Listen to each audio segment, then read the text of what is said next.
Hi guys, tonight we begin by stepping into the echoing stone corridors of a medieval castle. The torches flicker along the walls, and you can almost hear the faint whistle of the wind sneaking through cracks in the heavy wooden doors. It's the kind of setting that looks romantic when you visit as a tourist, but if you had to actually live here, especially on a winter's night, you would probably regret it before the first hour passed. The reality is simple. Castles were freezing. And if you had to sleep inside one, without central heating, insulated windows, or even a decent mattress by modern standards, you'd discover quickly that your biggest enemy wasn't rival knights, it was the cold.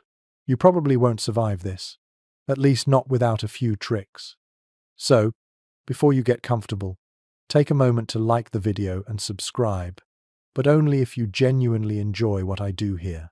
And if you're listening right now, post your location and the local time in the comments. I love seeing where in the world people are tuning in from. Now, dim the lights, let your breathing slow, and imagine yourself preparing for bed in a medieval stronghold. You trudge across the flagstone floor of a great chamber, boots scraping against surfaces worn smooth by centuries of feet. The cold bites at your skin even though you're fully dressed. The stone walls don't simply resist warmth, they swallow it whole. Historians often describe castles as marvels of defense, but rarely as marvels of comfort. And here's the blunt truth. Those same thick walls that could shrug off a battering ram also trapped cold air like a giant refrigerator.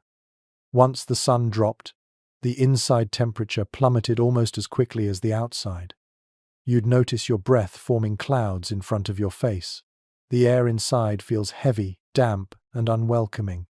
Castles were designed to keep enemies out, not to keep the chill away. The architects thought about moats, drawbridges, arrow slits, but insulation wasn't really on their blueprints. A mainstream fact worth remembering is that many castles in northern Europe were strategically placed on windswept hills. From a military standpoint, that was brilliant. You could see invaders coming, and the slopes gave you a defensive advantage. But from the perspective of someone trying to get some sleep, it was a curse. Wind scoured every surface and forced icy drafts through gaps in shutters and under doors. You couldn't ask for a worse sleeping environment if you tried. You might think the fireplaces would save you, but no. Even a roaring fire in the great hall barely warmed the immediate circle around it, and the further you moved from the flames, the colder it became. By the time you shuffled toward your bedchamber, the temperature could feel more like a cellar than a living space. Now here's a quirky tidbit. In some records from the late medieval period, travelers wrote about the shock of frost forming inside the bedrooms of castles. Imagine waking up with icicles hanging from your bed curtains, or discovering the wash basin frozen solid. Chroniclers treated this as almost normal, not worth more than a passing mention. If your chamber didn't grow a thin layer of rime on the walls in January, it meant you were in the minority. And yet, despite this, people survived. Somehow, they figured out ways to keep their bodies from becoming popsicles. Part of that survival instinct involved ritual. As night fell, entire households followed patterns meant to trap whatever warmth they could. The castle might be vast, but the focus was always on shrinking the living space at night. Fires were banked, beds were arranged with curtains, clothes were layered until mobility was a secondary concern, and everyone hoped the draft wouldn't be too cruel. You picture yourself walking into a medieval bedchamber. The bed itself is an impressive piece of carpentry, raised high above the floor. That wasn't for style, it was a strategy to escape the coldest layer of air, which always sinks. Even so, the stone radiates chill upward, and your body feels it the moment you climb under the covers. Historians still argue whether castles truly became more comfortable as centuries passed, or whether the myths of cozy, noble life were exaggerated by later storytellers. Some suggest that tapestries and thick draperies genuinely transformed rooms into warmer spaces, while others insist that the cold always won, no matter how much fabric you hung on the walls. The truth probably lies in the middle. Things improved somewhat, but never to the level of real comfort. You lie back in this imagined bed, the wooden frame creaking as straw-stuffed bedding rustles beneath you. Outside, The wind moans against the battlements. The only light is from a small oil lamp guttering near the bedside, and even that feels like it struggles to stay alive. Your toes already begin to ache with the sharp cold, even though you're still wrapped in your daytime clothes. And then the sounds of a castle night filter in. The distant echo of boots on stone as a guard changes watch, the creak of rafters under frost, a dog barking faintly in the courtyard, its voice muffled by the thickness of the walls. You might even hear the drip of water freezing somewhere nearby. None of it helps you feel warmer. Instead, it reminds you that the world outside is unforgiving. It's tempting to imagine the nobility snuggled in perfect comfort, while peasants froze in their cottages. But here's the funny thing. Sometimes the peasants had it better. Their homes, built of wood and daub, might trap heat from the hearth more efficiently than the vast, cavernous chambers of a lord's keep. A single fire in a small hut could keep an entire family decently warm. Meanwhile, you, a noble in a castle, could shiver in a stone box so large that even 5 roaring fireplaces wouldn't make a dent. That irony wasn't lost on contemporaries. A few surviving letters from clerics and noble visitors remark on the difficulty of getting restful sleep in castles during the winter. They describe the beds as grand but the nights as bitter. Some even advised travellers to pack extra cloaks, not for show but for survival. As you continue picturing yourself lying there, you begin to appreciate the ingenuity it must have taken just to get through the night. You didn't simply crawl under a blanket and hope for the best. You layered fabrics, stacked furs, pulled curtains tight, and sometimes even shared your bed with companions, human or otherwise. Every step was about creating microclimates, little zones of warmth in an environment designed by nature and architecture to be relentlessly cold. The experience reshapes how you think about medieval life. These people weren't just warriors and lords, monks and maidens, they were survivalists. Every bedtime was a test, every winter a trial. And sleep, which we now consider an effortless luxury, had to be engineered carefully, with rituals passed down across generations. Imagine how grateful you'd feel for every flicker of warmth, the sudden comfort of a dog pressed against your feet, the thrill of hot stones placed near your bedding, the tiny victory of keeping frost off your beard through the night. These moments would stick with you far more vividly than any banquet or hunt. Survival was memorable. So tonight, as you lie in your modern bed with your central heating humming softly, you can spare a thought for those who once lay shivering in stone chambers. Their nights were long, their mornings bitter, and yet they endured. They found a way to sleep in places that should have been uninhabitable. That ingenuity is what we'll continue to explore, layer by layer, trick by trick, as this story carries you deeper into the medieval night. You step into the great hall now, the beating heart of any medieval castle. If the bedchamber was a tomb of stone and draughts, this place is at least alive with flickers of warmth. Long trestle tables stretch across the floor, their wooden surfaces polished by countless elbows and tankards. The air smells of roasted meat, spilt ale, damp wool, and smoke that never fully leaves the rafters. The fire in the central hearth roars brightly, a defiant square of orange heat against the creeping winter darkness. This is where the castle felt most alive after sunset. People gathered here not only for food, but also to absorb as much warmth as possible before retreating to their icy chambers. Servants dart back and forth carrying trenchers of bread, jugs of ale, and great platters of steaming pottage. Dogs scavenge underfoot, tails wagging, hoping for scraps.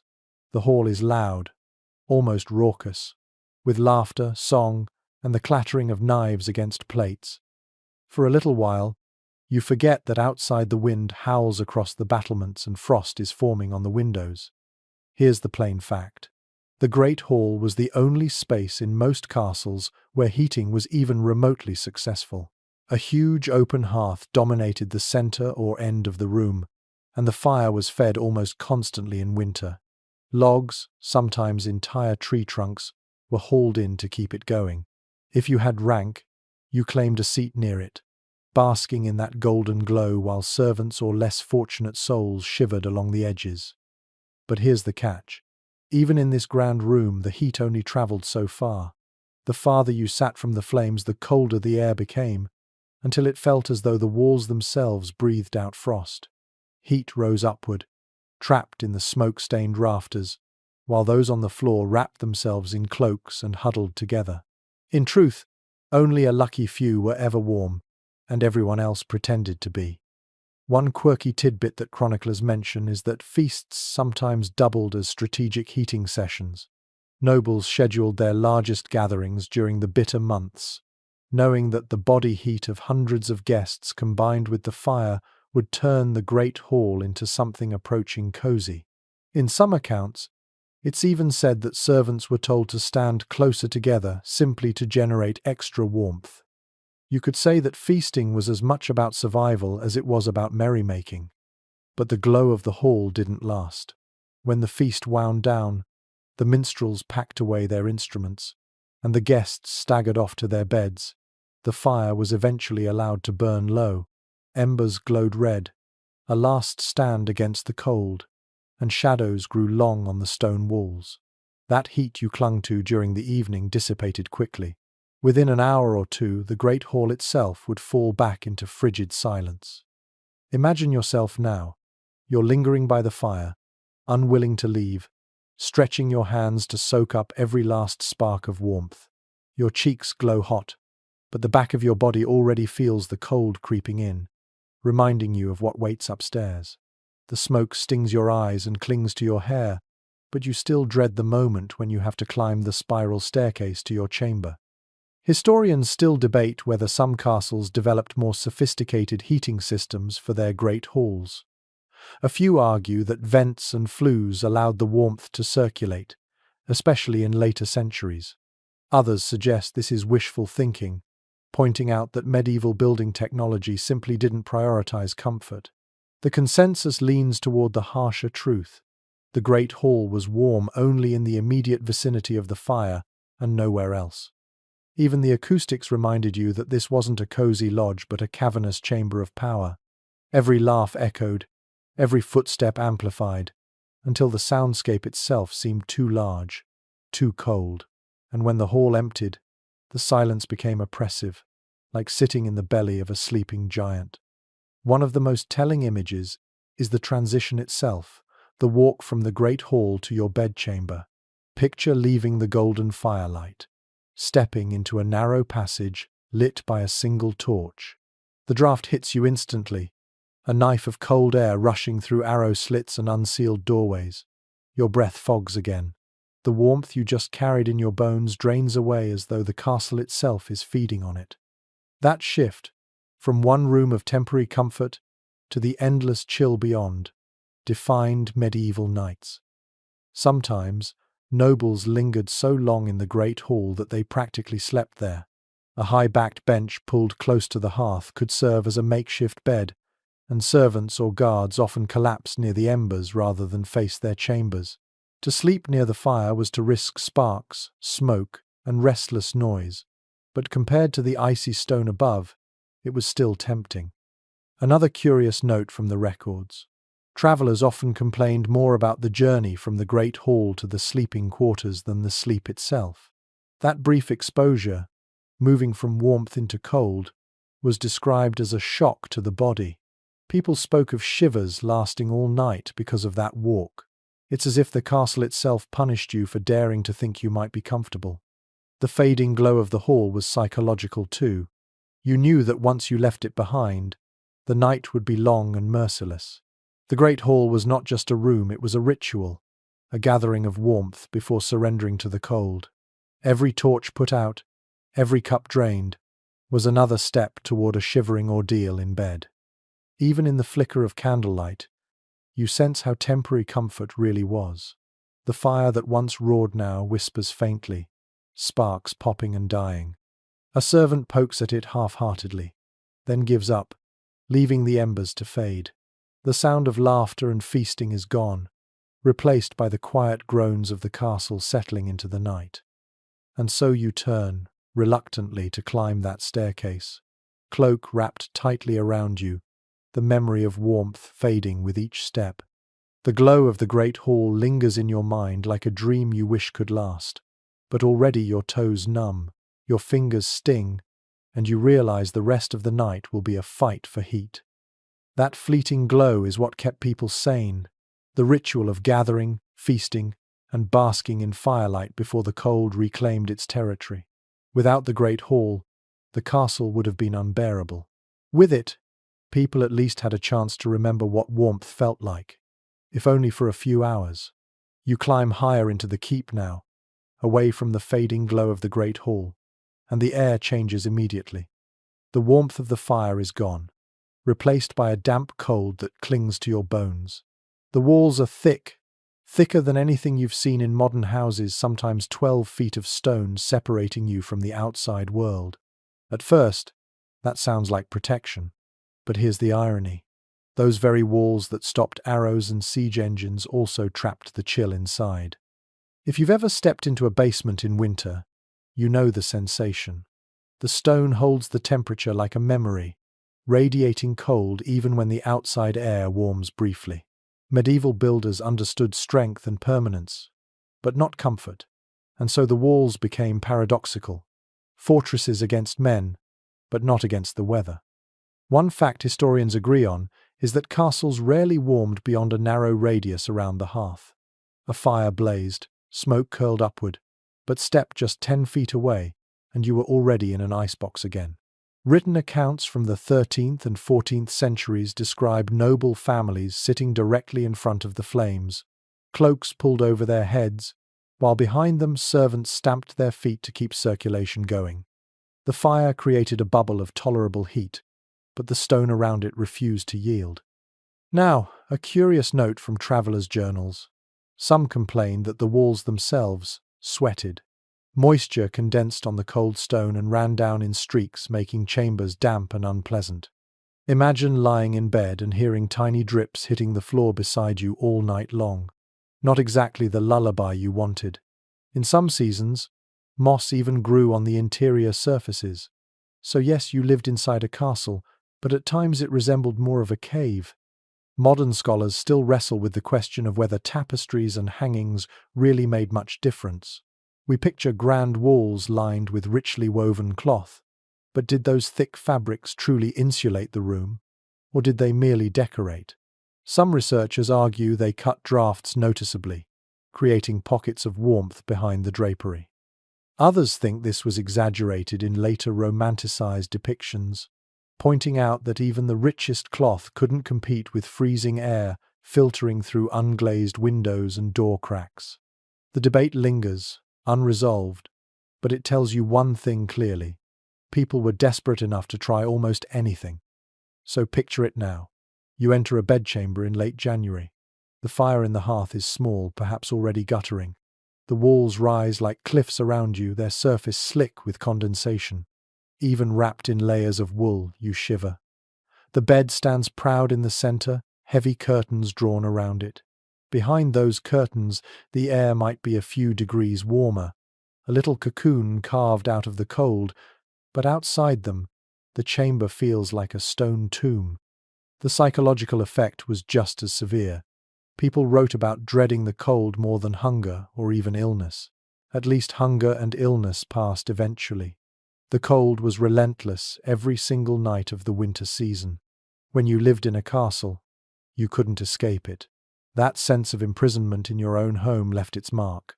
You imagine lying there, pulling the coverlet tight, listening to the hiss of wind sneaking through arrow slits. Your ears burn with cold, your fingers stiffen. Even your dreams, when they come, are haunted by images of ice and fire. The stone walls surround you not like a protective shield, but like a refrigerator that never switches off. And here's where your perspective shifts. Castles weren't glamorous in daily life. They were survival machines, yes, but they made you pay a price for that protection. Comfort was sacrificed for security. And every winter's night reminded you that stone might keep you safe from arrows, but it would never keep you warm. The more you think about it, the clearer it becomes. Sleeping in a medieval castle was less about resting peacefully and more about staging a small war against the environment. The enemy was invisible but merciless. And the battlefield was always the same. Your chamber, your bed, your body. You shuffle across the chamber floor, and instead of carpets or polished wood, your boots crunch against something far humbler, rushes strewn across the stone. These weren't just decoration. They were a practical attempt to soften the cold underfoot, soak up spills, and, most importantly, act as a crude form of insulation. Documents from the later Middle Ages describe how households renewed the rushes a few times each year, layering them thick in noble halls and chambers. When freshly laid, they smelled faintly of the outdoors, grassy, earthy, almost pleasant. For a little while, you might feel as though a part of summer had been carried inside.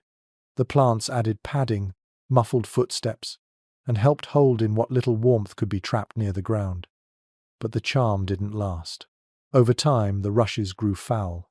Food scraps, spilled ale, and stray bones from the feast lodged themselves within. Mice and insects treated the floor as their playground. If you're picturing a cozy, natural carpet, think again. By the end of winter, the rushes could be so filthy that one French moralist complained it was like sleeping in a midden. What strikes you as fascinating is how these rushes worked double duty. Yes, they trapped a thin layer of warmth, but they also absorbed moisture from the damp stone.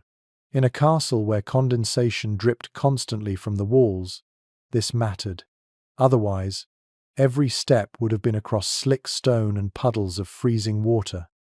A peculiar aside appears in some English household accounts. Herbs such as lavender, rosemary, or meadowsweet were sometimes sprinkled among the rushes. The idea was partly practical. Strong-smelling plants disguised odors from rotting scraps, but it also provided a whiff of comfort in rooms otherwise thick with smoke and damp. Imagine settling into bed and catching a faint note of lavender beneath the overwhelming scent of wet wool and wood smoke. It wouldn't make you warmer, but it might make the night a little more bearable. There's an ongoing debate among architectural historians about just how effective these rushes really were.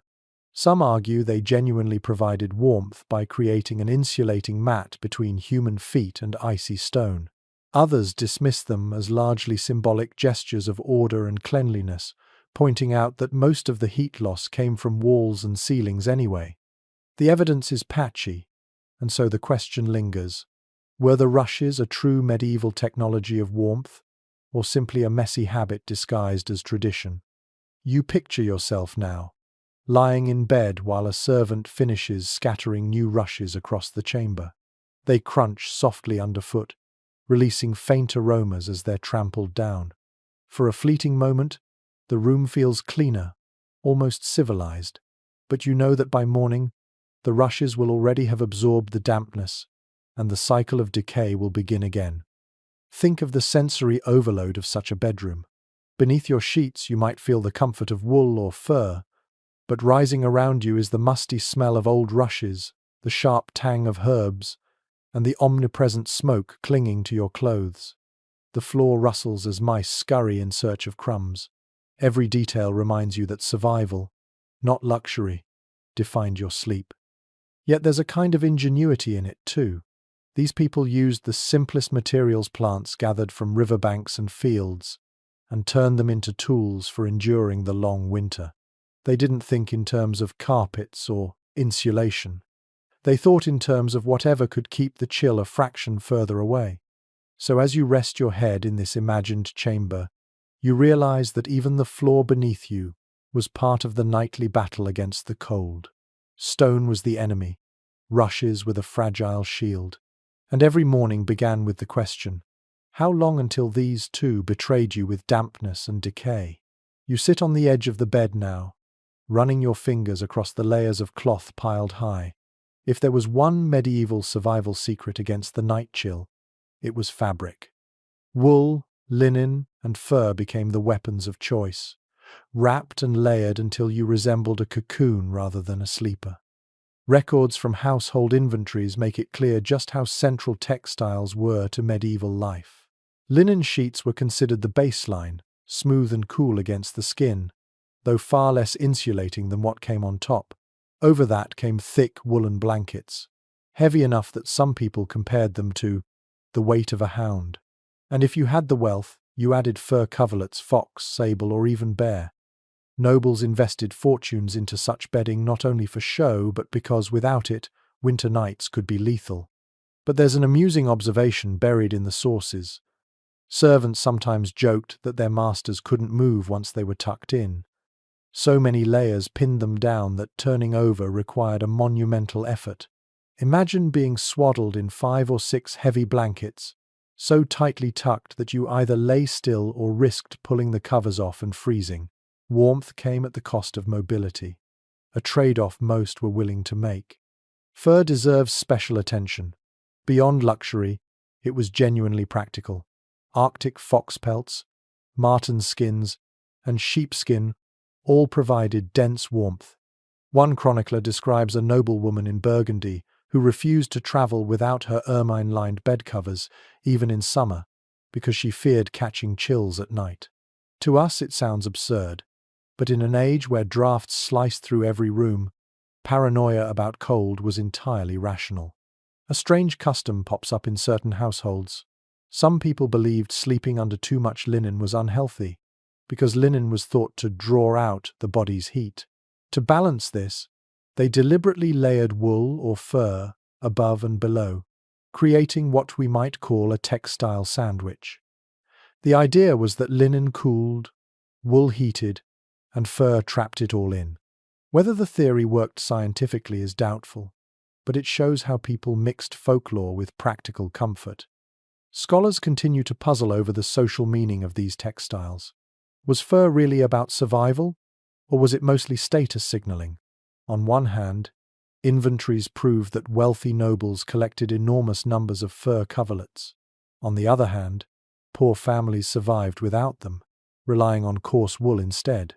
Some historians argue that furs were primarily symbols of power and rank, while others maintain they were a crucial necessity in drafty castles. The truth likely sat somewhere in between. They were both life-saving tools and markers of prestige. Now imagine yourself beneath these layers. The wool itches faintly against your skin, rougher than modern textiles.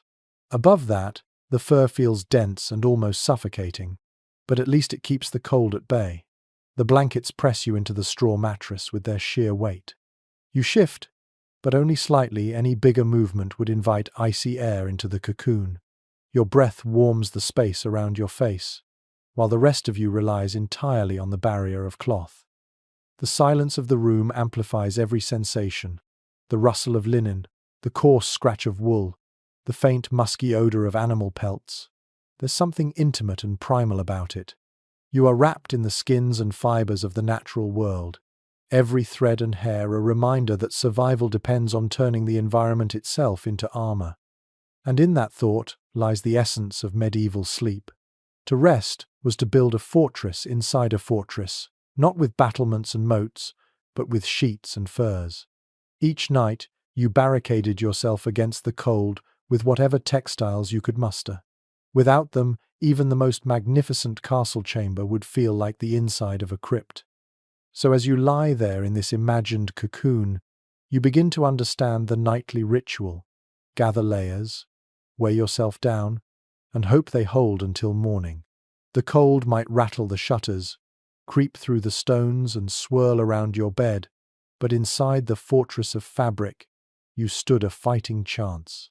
The bed itself was more than a piece of furniture. It was a machine designed to create a small, livable climate inside an otherwise hostile room. When you draw back the heavy curtains of a medieval four-poster, you aren't just peeking into someone's private sleeping space. You're stepping into a micro-world built for survival. Detailed inventories from noble households show how important these great beds were. Unlike the simple pallets of peasants, these frames rose off the ground, tall as a person, carved from oak or walnut. The posts stood like pillars, often ornately decorated, and stretched upward to support a canopy. That canopy wasn't only decorative, it was practical. By draping curtains down the sides, you trapped your own body heat inside. It turned an icy chamber into something faintly resembling warmth. Think of it like a medieval tent inside your bedroom. Once the curtains were closed, the difference could be dramatic. The heat from your breath, from your body, from the thick bedding, all collected within. In a drafty room where the temperature might hover just above freezing, those extra few degrees could mean the difference between a miserable night and something tolerable. There's an oft-cited record from a French duchess who travelled with her bed dismantled and packed on carts. Why go to that trouble? Because the bed wasn't just furniture, it was life support. To sleep in an unfamiliar castle or abbey without your own canopy and curtains was to risk shivering all night long. A curious detail crops up in some English sources. The curtains themselves were sometimes waxed or lined with oiled cloth to block drafts more effectively. Imagine pulling those curtains closed, the fabric heavy, faintly smelling of beeswax or resin. They didn't just block the cold, they also created darkness, muffling sound and light, giving the illusion of privacy in rooms that were rarely truly private. Modern scholars still discuss how effective these beds really were. Did they genuinely warm sleepers, or do later romantic depictions exaggerate their usefulness?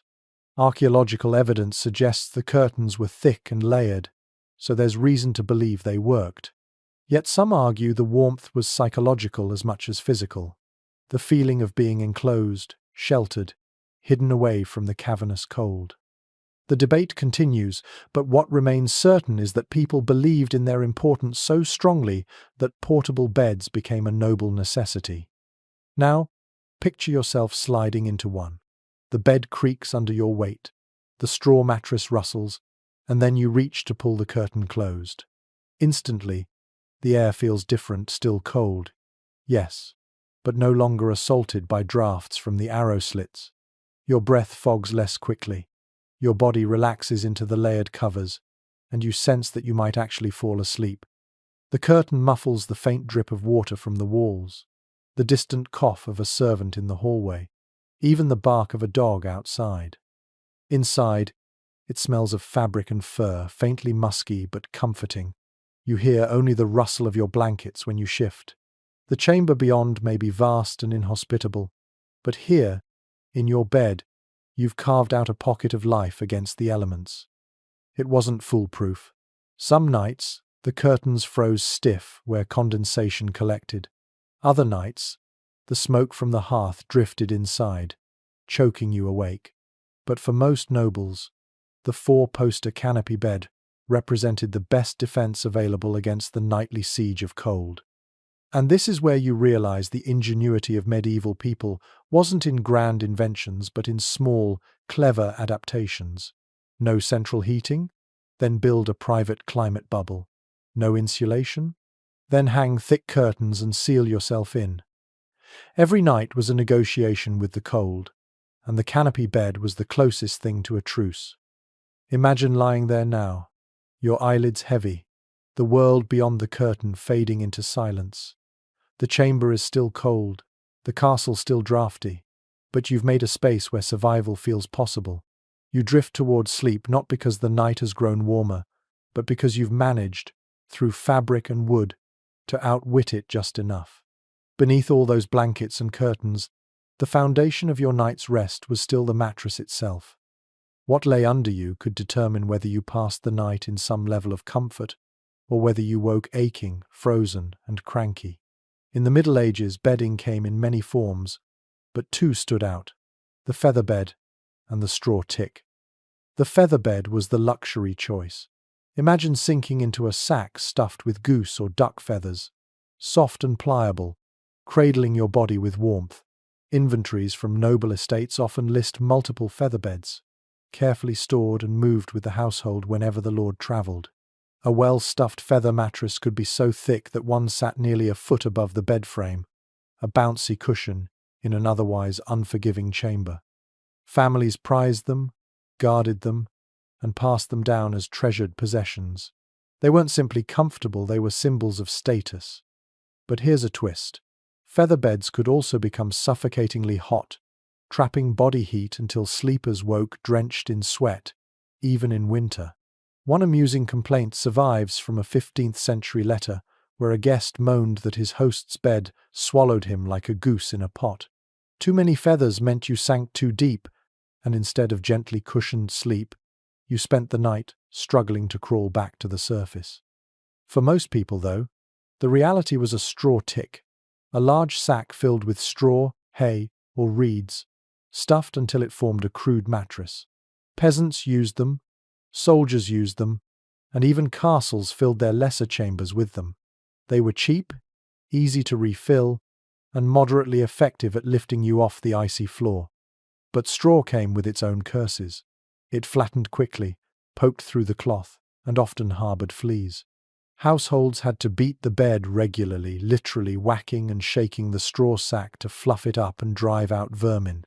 By morning, your body might itch from straw scratches, but at least you'd survived the night. Contemporary sources note a strange detail. Some people mixed herbs into the straw, not only to sweeten the smell, but also to ward off pests. Lavender, mint, or pennyroyal might be tossed in, leaving a faint fragrance that masked the sour odor of damp hay. If you've ever slept on a straw-stuffed mattress, you know the smell never quite leaves. It lingers, earthy and musty, seeping into clothes and hair. Researchers still debate just how common featherbeds really were. Some argue they were rare luxuries reserved for the very top tier of society. Others point to records showing middling households owning at least one featherbed, suggesting they were more widespread than assumed. The disagreement comes down to patchy evidence, but what it reveals is that sleeping surfaces mattered deeply enough to be meticulously recorded. Imagine yourself lying down on a straw tick in a drafty chamber. The sack rustles beneath you, uneven lumps pressing against your back.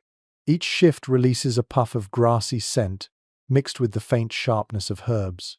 You hear the tiny scurry of mice somewhere within the rushes on the floor, and you wonder if they'll pay you a visit. The blankets above press heavy, but the straw below reminds you that comfort, in this age, was never guaranteed. Now picture the alternative: a feather bed in a noble room. You sink deep into the softness, your body embraced by down. It feels heavenly until the warmth grows stifling, the feathers shift, and you roll into a hollow that cradles you a little too tightly. You push at the blankets, searching for fresh air, but the curtains trap everything in. You fall back asleep anyway, knowing this discomfort is still 1,000 times better than straw. The choice between straw and feathers mirrored the medieval social ladder. To lie on feathers was to belong to the privileged. To lie on straw was to accept necessity. Both, however, were responses to the same challenge: keeping the body alive in cold, unforgiving stone chambers. And so, as you drift off in your imagined bed tonight, you realize that medieval sleepers were never passive. Every mattress, whether humble or grand, represented effort, adaptation, and a small victory over the cold. You didn't just collapse into bed, you made a strategic decision: sink into feathers or endure straw, all in the hope of surviving until dawn. Even the most carefully built bed with its curtains, feather mattresses, and heaps of blankets couldn't always guarantee survival on its own. What made the difference on the coldest nights wasn't furniture, it was company. Sleeping alone in a stone chamber meant your body heat simply bled into the walls.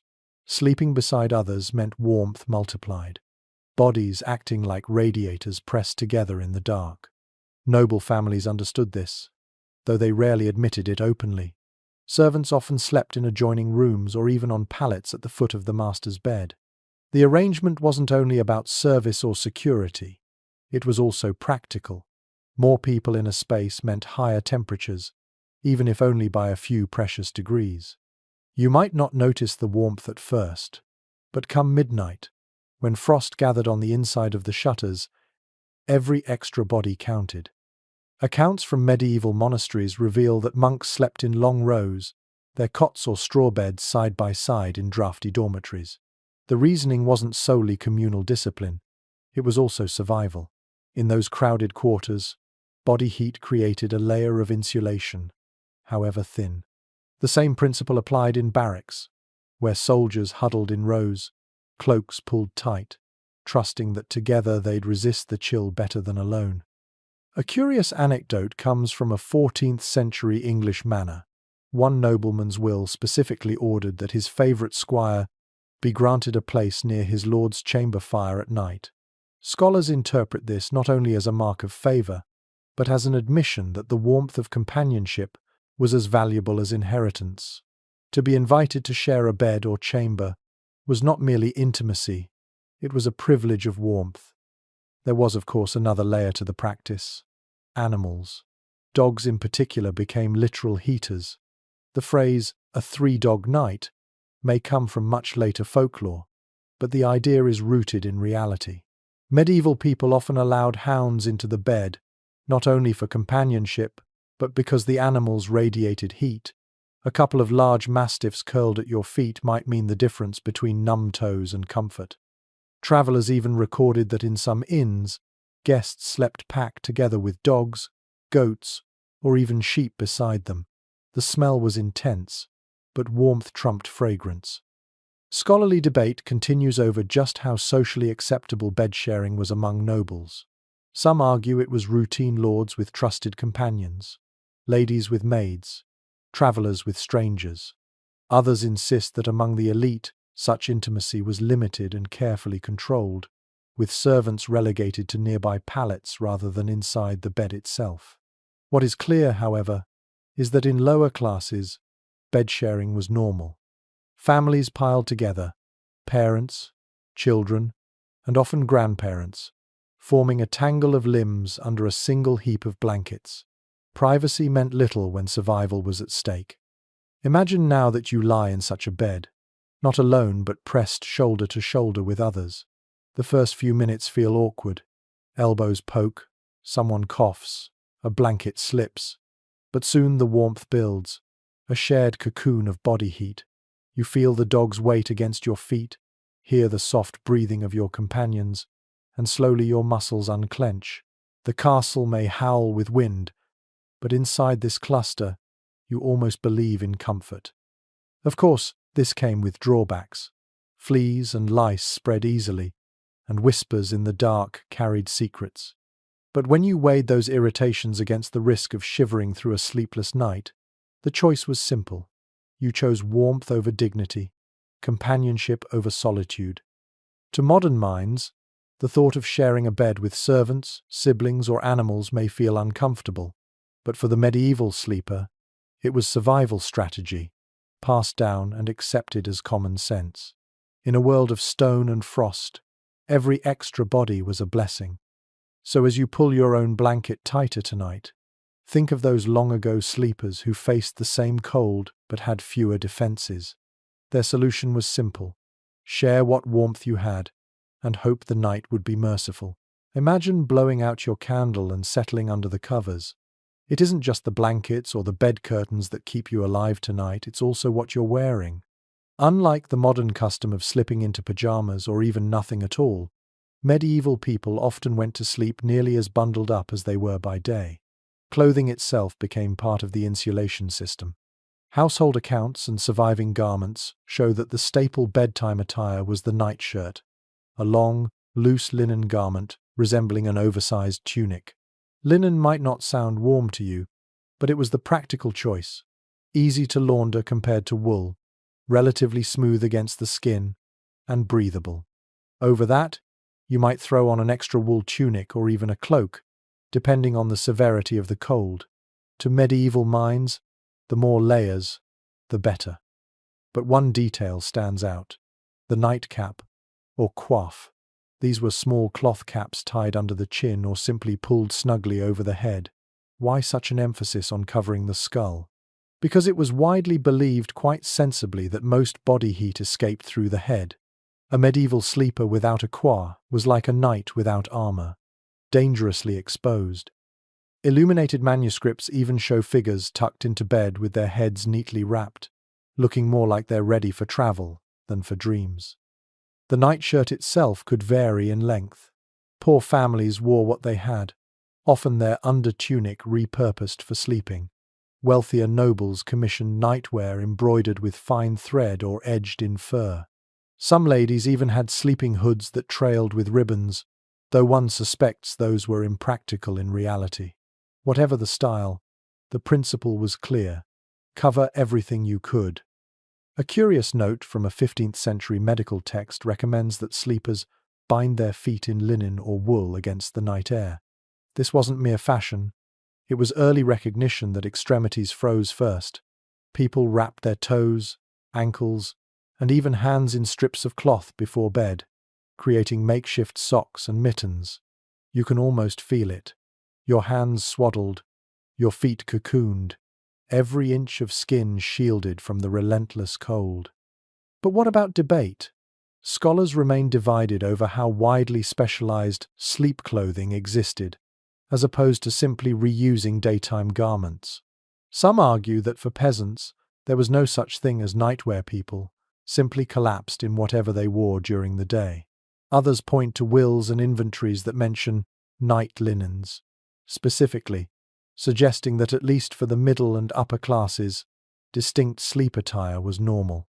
Both views hold truth depending on rank and region, but all agree that covering up at night was non-negotiable. Now picture yourself preparing for bed in this way. You strip off your heavier outer layers, slip into a long linen shirt, and tug a cap snugly over your ears. The air nips at your neck until you pull the blankets up.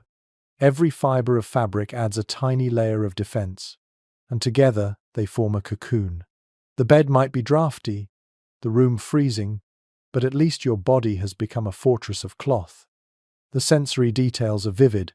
The linen is cool and faintly scratchy at first, warming as your skin heats it.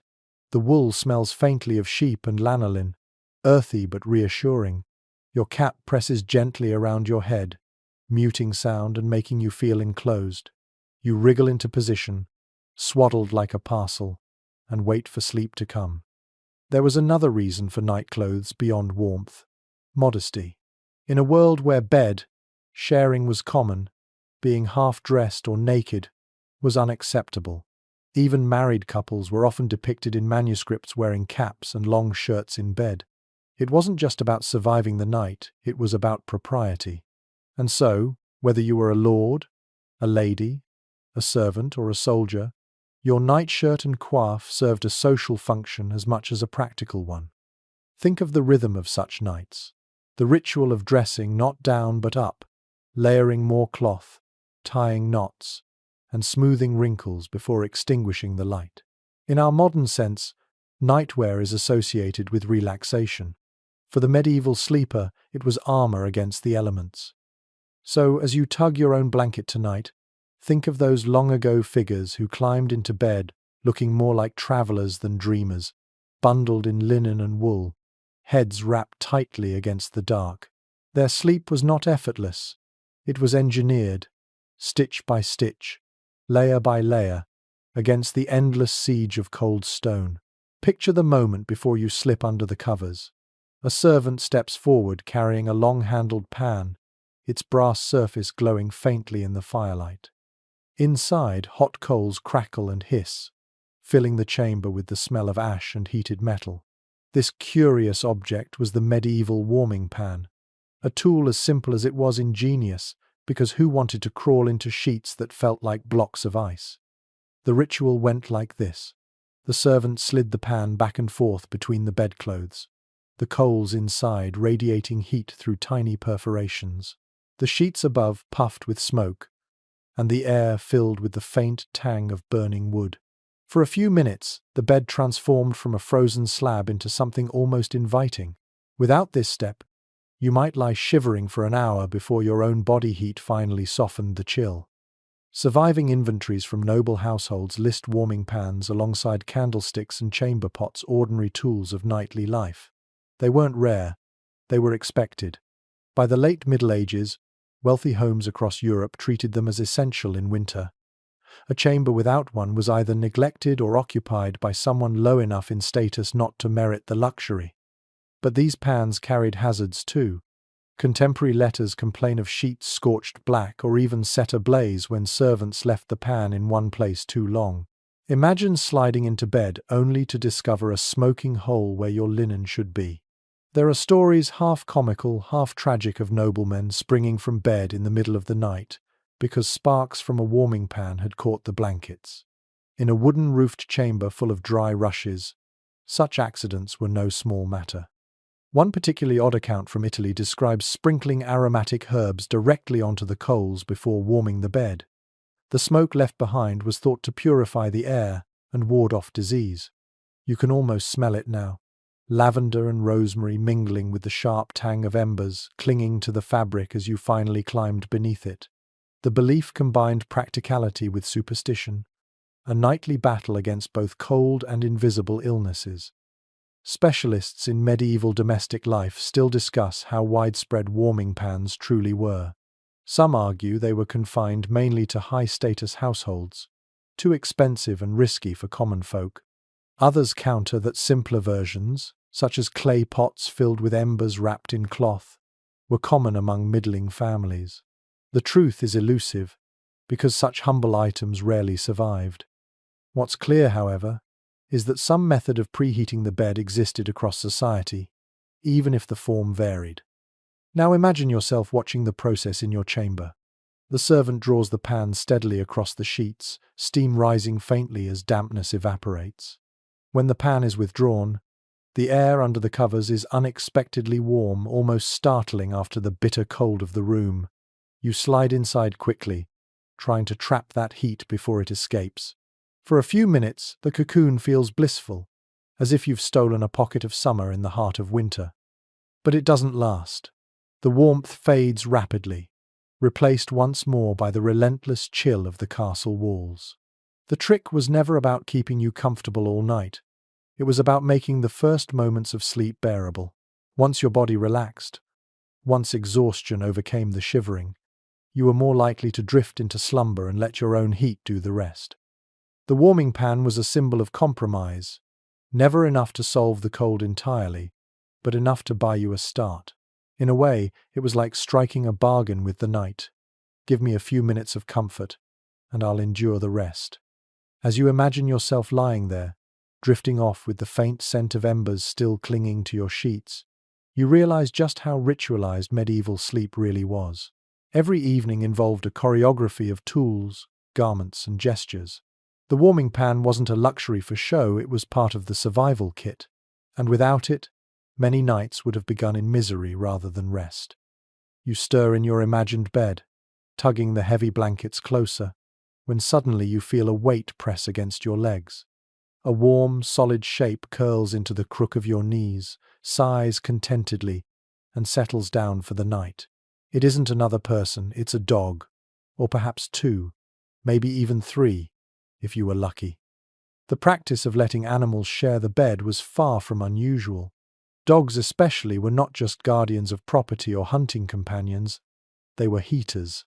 Their thick coats radiated warmth, and their loyalty meant they would stay near their masters through the long hours of the dark. A castle chamber that felt like an ice cave could become significantly more bearable with a few hounds snuggled up at your feet. Wills and household records from the later Middle Ages occasionally mention small lapdogs gifted to noble women, not only for companionship but for warmth in bed. These comfort dogs, as we might call them now, were pampered creatures, brushed and perfumed, but their most important role was to chase away the chill of winter nights. Larger breeds, meanwhile, stretched out like furry logs across the bottom of the bed, protecting toes from frostbite. There is even a curious reference from Scandinavia describing how travellers in winter inns often requested to sleep in stalls with animals rather than in the unheated guest rooms. Horses, cattle, and sheep produced so much heat that sleeping near them was preferable to a lonely bed in stone. Imagine drifting off to the steady breathing of a cow beside you, the air heavy with the smell of hay, but your body warmed by the sheer heat of its bulk. Not glamorous, but effective. Dogs, however, carried a special intimacy. A medieval proverb in French claims that a faithful dog keeps the frost away from his master's heart. It's both literal and poetic. The animal's warmth sustained the body, while its presence soothed the spirit in lonely, draughty castles. Scholars remain divided on how universal this practice was. Some maintain that allowing animals in noble beds was frowned upon in formal households, relegated to private indulgence rather than open custom.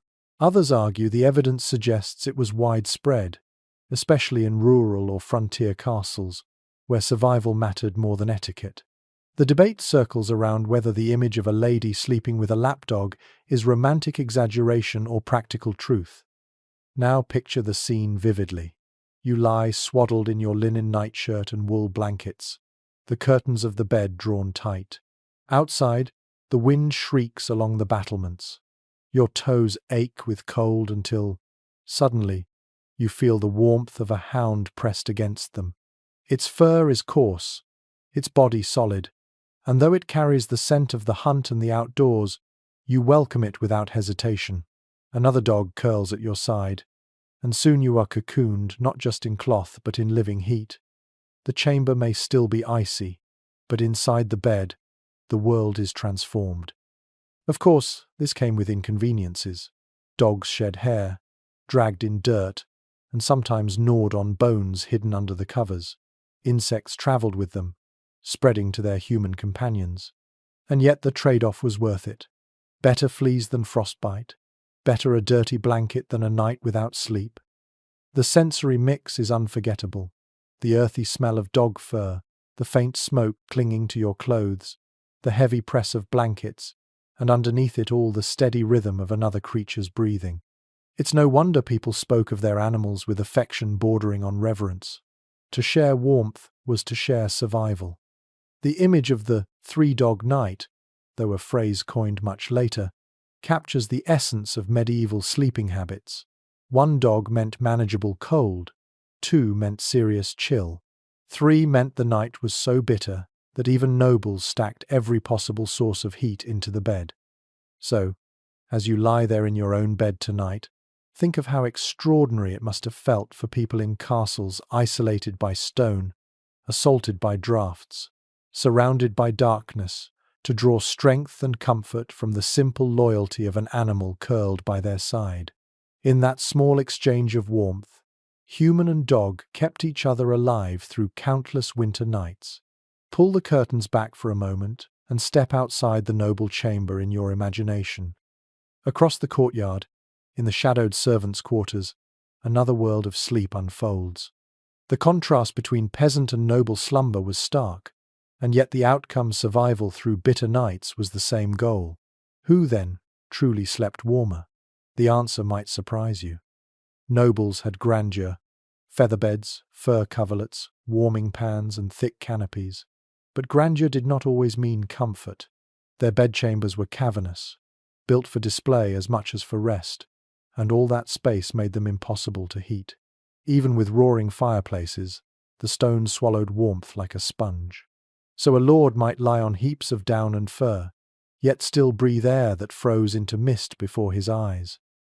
Meanwhile, peasants lived in humbler houses of timber and daub, small enough that a single hearth warmed the entire interior. A thatched roof, thick with straw, acted as insulation. Families huddled together, often with animals stabled at one end of the room, and the combined heat kept the air far more tolerable than in a draughty keep. A visitor to a 14th-century English village wrote with mild astonishment that, though the huts were mean, they held warmth far better than the Lord's Tower. And yet status determined more than comfort. Nobles had access to finer materials, wool of high quality, imported furs, linen that softened with washing. Peasants made do with coarse woolen blankets, patched until they thinned, or sheepskins cured roughly in smokehouses. Their bedding smelled strongly of lanolin and hearth smoke, and though it insulated well, it never looked or felt luxurious. One curious note from manorial records shows that peasants sometimes slept directly on benches near the fire, their children curled in their laps. They risked sparks and smoke, but the closeness to the hearth guaranteed warmth. In contrast, the noble's bedchamber, separated from the great hall, often lacked that immediate heat. Comfort was thus unevenly distributed, not always in the way you'd expect. Researchers today still puzzle over the real hierarchy of warmth. Did wealth automatically buy you better sleep? Or did peasants, in their cramped but snug cottages, manage to endure the winter nights more easily? Evidence points both ways. Some scholars argue that nobles' sheer volume of textiles kept them superior. Others insist the smaller, communal spaces of the lower classes offered practical warmth that the aristocracy's grandeur could not match. The discussion remains unresolved, highlighting how much sleep itself mirrored social divisions. Imagine now the two scenes side by side. In the castle, a nobleman shifts beneath heavy layers, his breath curling white, the vast room echoing with every gust of wind against the shutters. Down in the village, a peasant family squeezes onto a straw mattress before the hearth, children nestled like kittens, the smell of animals drifting from the stall nearby. One bed is ornate and stiffly formal, the other crowded and earthy. But which body wakes warmer? The question lingers, and perhaps no one answer fits all cases. Still, both noble and peasant shared one truth. They adapted. Survival in the medieval night was not about absolute comfort, but about learning to live with hardship, reshaping homes and habits until rest became possible. Nobles may have flaunted luxury, peasants may have relied on closeness and simplicity, but all slept under the same winter stars, shivering and dreaming their way toward morning. As you drift in your own warm bed tonight, you can sense the irony. Status determined the trappings, but not always the quality, of medieval sleep.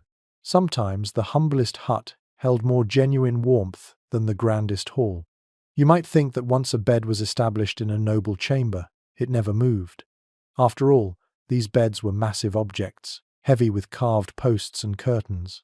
But in practice, families often shifted where they slept according to the season. Bedrooms were not fixed, timeless sanctuaries. They were flexible spaces, chosen for their relationship to sunlight, fire, and wind. In other words, you chased the sun in winter and fled it in summer. Documents from noble estates reveal this habit plainly. Some castles had winter chambers and summer chambers, not because people wanted a change of scenery, but because the physics of warmth demanded it.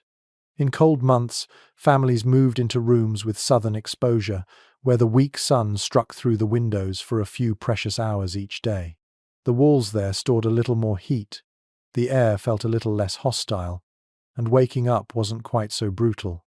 Come summer, they abandoned those sunlit spaces and retreated into north-facing rooms, darker and cooler.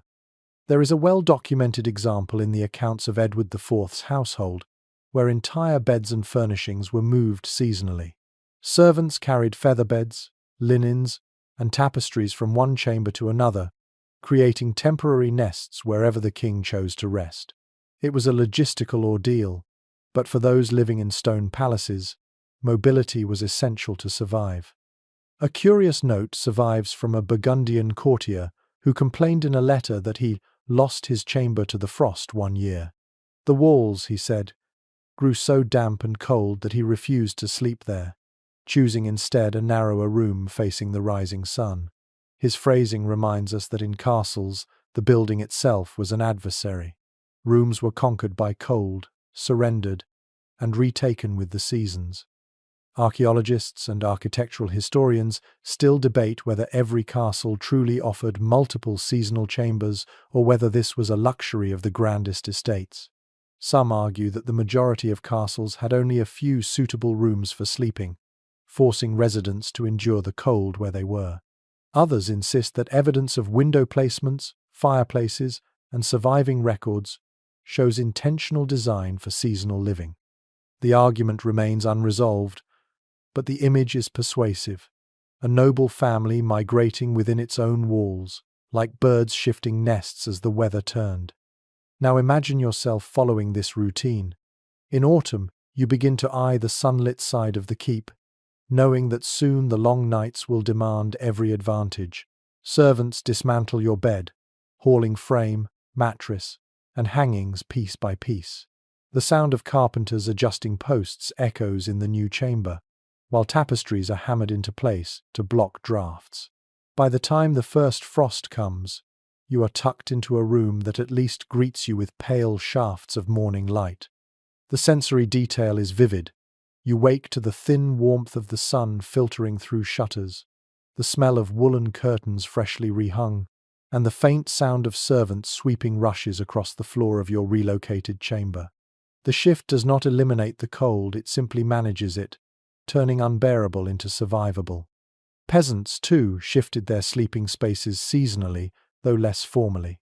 Families might sleep close to the hearth in winter, crowding around the fire in one room, and then retreat to lofts or barns in summer, where the air was cooler. In both castles and cottages, sleep was mobile, dictated by the elements rather than interior design. This practice reminds you that medieval life had little of our modern notion of fixed bedrooms. A bedroom wasn't a permanent, sacred space, it was a temporary camp within the larger fortress of stone. Beds were moved, chambers rotated, and life adapted in rhythm with the seasons. The castle was alive, reshaped by light and temperature, its inhabitants shifting like nomads within its walls. And so you see another truth of medieval sleep. It was dynamic, not static. The fight against cold demanded movement, planning, and constant adjustment. You did not sleep where you wanted. You slept where the sun, the wind, and the damp permitted. And each year, as the earth turned, you began that cycle again. Stand for a moment by the narrow window of a medieval chamber and feel the draught slip across your skin. Unlike today's homes, with their glass panes and sealed frames, castle windows were vulnerable holes in the wall. They were defenses against arrows but invitations to the wind. Without glass, without double glazing, without even the notion of insulation, these openings were simply shutters or stretched cloth that kept out little more than rain and birds.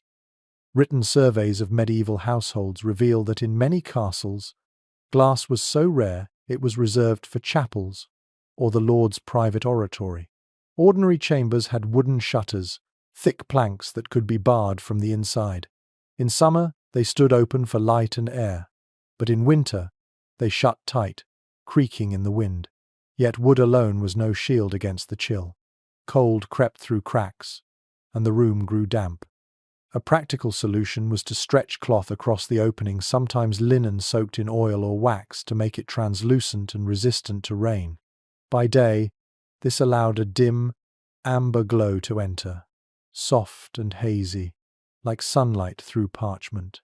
By night, it dulled the shriek of the wind but never silenced it. The fabric flapped, the frame rattled, and sleepers learned to live with the constant reminder that their fortress was porous.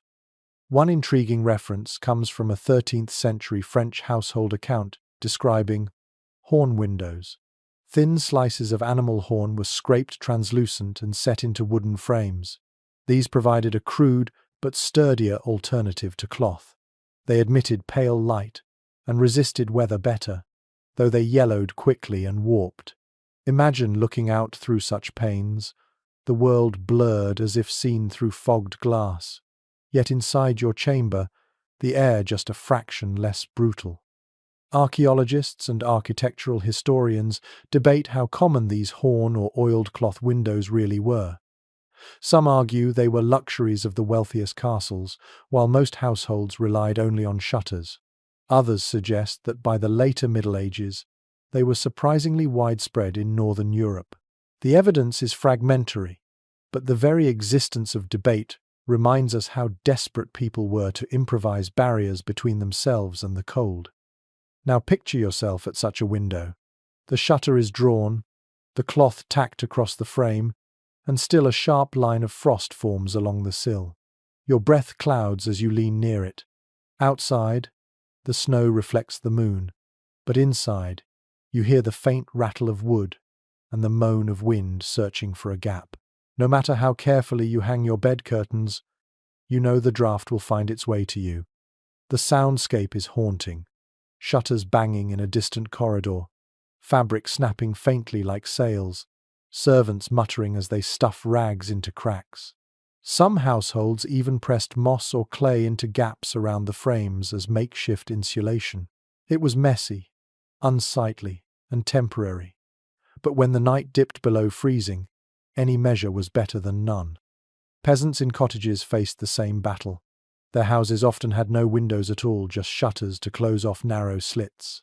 Some used bladder membranes from animals, stretched thin to let in light. The effect was eerie. Rooms glowed faintly but with distorted shadows, as if the world outside were behind a veil. At night, though, even these coverings hardened with frost, turning translucent sheets into brittle ice. For nobles, the irony was bitter. Their high towers gave them status and defense, but also exposed them to cutting winds. Guests sometimes remarked that the higher they slept, the colder they felt. A peasant in his low hut might envy the wealth of a lord, but not the draught whistling through a tower chamber window. And yet, there was beauty too. Imagine lying in bed on a moonlit night, the shutters cracked just enough to let silver light wash across the floor. The cold seeped in, yes, but so did the poetry of shadows, the silhouette of branches against the curtain, the faint glow of snow outside. Medieval sleep was a balance of discomfort and wonder, where the harshest nights also offered moments of fragile peace. So when you draw your own curtains tonight, picture those ancient windows. They were less barriers than reminders that no matter how thick the walls, the night always found its way in. Sleep was never about conquering the cold entirely. It was about learning to live with it, draught after draught, until morning broke. You picture yourself approaching the hearth of a castle bedchamber, expecting salvation in the blaze. Surely a fire in a stone room must mean warmth, but the reality is far less comforting. Medieval fireplaces were enormous, their chimneys yawning wide enough that entire trees could be fed into them.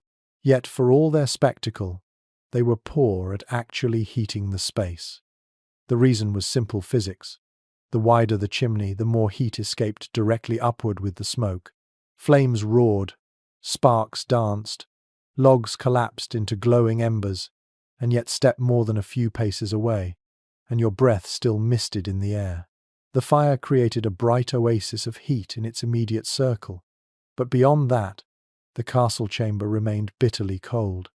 Household records emphasize how much wood this demanded. A single winter week in a large castle might consume entire wagon loads of timber. Forest management became a constant concern, not just for construction but for fuel. One lord in France complained bitterly in his letters that keeping his great hall warm had emptied the woods faster than any war. Fires devoured resources, yet rarely provided the comfort one imagined. There are amusing accounts too. Guests sometimes joked that noble fireplaces were big enough to roast an ox but too weak to warm a man. The exaggeration rings true. These hearths provided spectacle, light, and a sense of majesty, but little real relief against the unrelenting chill of stone walls. Some households experimented with placing iron firebacks behind the flames, reflecting heat into the room. Others lined hearths with tiles to store warmth a little longer, but these measures were partial solutions, tinkering against a problem too large to conquer fully. A blazing fire might keep your feet warm if you sat right in front of it, but your back remained icy, and your bed across the room might as well have been outdoors. Scholars still dispute how effective castle fireplaces truly were. Some argue they provided meaningful warmth when combined with hangings and heavy furniture, creating a layered system of heat retention. Others contend they were almost symbolic, more about status and ritual than comfort, since most of the energy vanished up the chimney. The truth likely varied from castle to castle, depending on resources, design, and climate.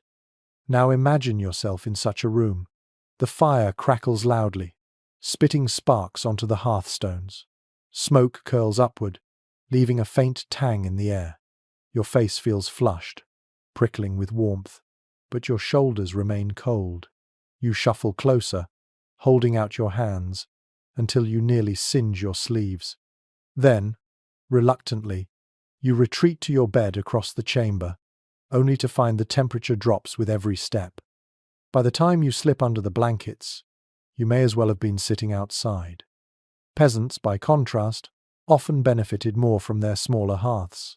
A single central fire in a modest cottage heated the whole interior, smoky though it was. The cramped space meant that flames and bodies together maintained tolerable warmth. The grand noble fireplaces, by contrast, burned through resources but left chambers half frozen. Grandeur once again failed to translate into comfort. And yet the ritual of the fire mattered. It wasn't just about heat, it was about gathering, about light, about the reassurance that at least something pushed back against the darkness. People prayed by the fire, shared stories by it, dozed in chairs beside it. Even when the warmth didn't carry across the room, the glow offered psychological safety, a beacon of life in the cavernous cold. So when you imagine a medieval night, don't think of a roaring fireplace saving you from frost. Think instead of a fragile island of heat in a sea of icy air, comfort that lasted only as long as you stayed near, and comfort that disappeared the moment you climbed into bed. The hearth was a performance as much as a practical tool, and the medieval sleeper learned to be grateful for what little it could give. You lean closer to that glowing fireplace, and for a fleeting moment it feels safe. But then another reality of medieval life asserts itself: smoke.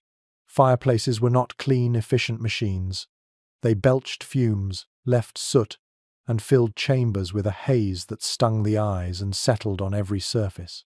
To stay warm by fire was to breathe smoke nightly, to accept blackened walls, and to wake with lungs coated in ash. Chroniclers of the time complained bitterly about it. One monk in northern England noted that his cell grew so coated with soot from the hearth that he coughed more than he prayed. Even nobles weren't immune. Court records mention women lamenting ruined gowns and linens discolored by constant smoke exposure. A newly cleaned tapestry might turn grey within a single winter. The architecture made matters worse. Chimneys were wide, crude shafts without the draft control of modern flues. Smoke didn't always rise politely. It drifted, eddied, and clung to the chamber. If the wind blew the wrong direction, it poured back into the room, leaving everyone inside coughing. Imagine trying to fall asleep while smoke burned your throat and your eyes watered. A curious observation from travelers' notes is that some people deliberately smeared their walls with lime or clay, not only to brighten interiors, but to hide the streaks of soot. The black residue never truly left, but at least the illusion of cleanliness could be restored for a little while. The smell, however, was permanent, a mixture of charred wood, damp stone, and burned wool that clung to bedding and clothes. Scholars remain divided over just how tolerable these smoky rooms were. Some argue that medieval people simply adapted. Their bodies and expectations hardened to it. Others insist that even contemporaries recognized the health toll, pointing to repeated complaints in medical treatises about choked air and blackened lungs. Perhaps both are true.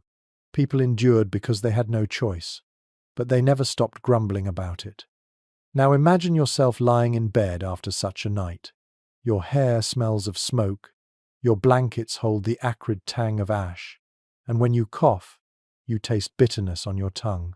The bed curtains trap some of it inside, so even your tiny cocoon carries the ghost of the fire. Your chamber may have been warmer than before, but it came at the cost of fresh air. Peasants fared no better. Their cottages often lacked chimneys altogether. Smoke from the central hearth simply rose and filled the rafters, slowly leaking through the thatch. Children grew up in houses perpetually hazed with smoke, their lungs blackened before adulthood. Yet people saw it as normal. Some even believed the smoke helped preserve the timber roof, keeping insects away. Survival and superstition blended together in every breath. The sensory experience was overwhelming. Your skin prickled from soot particles. Your eyes watered constantly, and the rushes on the floor gathered black dust. Servants swept endlessly, though the effort felt futile. Every winter was the same: a battle against smoke, a battle against cold, and the knowledge that you couldn't win one without worsening the other. And yet, despite the discomfort, fire was non-negotiable. No one could survive a castle winter without it. So people made their peace. They hung smoky tapestries proudly. They endured coughing fits. They scrubbed soot from their faces each morning. Warmth demanded sacrifice, and the sacrifice was clean air. So, as you lie in your modern bed tonight, breathing comfortably without thought, consider how extraordinary such luxury is. For medieval sleepers, every warm night meant another smoky morning. Their dreams were steeped in the scent of burning wood. Their lives lived in the shadow of soot. When the fire dimmed and the night stretched on, the only glow left in a medieval chamber often came from a candle. You might imagine this delicate flame as decoration, a touch of ambience, but for many sleepers, the candle was also a source of fragile warmth. A single wick couldn't heat a whole room, of course, but in a world where every flicker counted, even the faintest contribution mattered. Candles in the Middle Ages came in many forms. Wealthy households burned beeswax, which gave a clean, bright flame and filled the air with a faint honeyed scent. These were expensive, reserved for chapels, ceremonies, or noble chambers. More commonly, people used tallow candles, made from rendered animal fat. These smoked, sputtered, and reeked of grease. Imagine drifting off to sleep while the acrid odor of burning tallow thickened the air, mingling with the damp of stone and the musk of wool. Yet candles weren't only light, they generated a surprising amount of heat close by. Place one near your bed curtain, and you might notice the fabric warming slightly to the touch. Some households arranged several candles together on stands, creating clusters of flames that offered both illumination and a pocket of warmth. It was hardly central heating, but it softened the edge of the cold in the immediate circle around them. A curious anecdote survives from a 14th century letter describing how a noblewoman demanded 12 candles in her chamber at once, on winter nights, insisting that only then could she rest. The servants grumbled at the extravagance, but her request reveals a truth. People used light as a substitute heater, even when the effect was marginal. The hazards were obvious. Candle flames toppled easily, and bed curtains rich with wool and linen were dangerously flammable. Records describe fires sparked by careless placement, reducing entire chambers to cinders. One particularly grim tale from Germany tells of a squire who dozed off with a candle on the bedrail. He awoke to find his blankets aflame and barely escaped with his life. The servants blamed him for recklessness, but the real culprit was necessity. He had wanted a sliver of warmth too close at hand. Scholars still discuss whether medieval people understood the dangers fully, or whether the routine use of candles bred complacency. Some argue that inventories of charred textiles show that accidents were common but accepted. Others believe the wealthy minimized risk by assigning servants to monitor the lights deep into the night. Whatever the case, the balance between danger and comfort was constant. Now picture yourself in such a chamber. The fire in the hearth has dwindled to embers, leaving only shadows crawling up the walls. A single candle burns on a wooden stand near your bed. Its glow is soft and golden, casting a halo that reaches your hands as you pull the covers tighter. The faint warmth radiates just enough that your face feels less icy. The flame flickers, wax drips steadily down the side, and the smell of smoke hangs faintly in the air. Outside your curtain, the rest of the room vanishes into darkness. You listen to the subtle sounds, the quiet pop of the wick, the sigh of wind against the shutters, the soft drip of wax landing on metal. Your world shrinks to this small circle of light and heat. The candle becomes not just illumination but companionship, a fragile ally against the enormity of the night.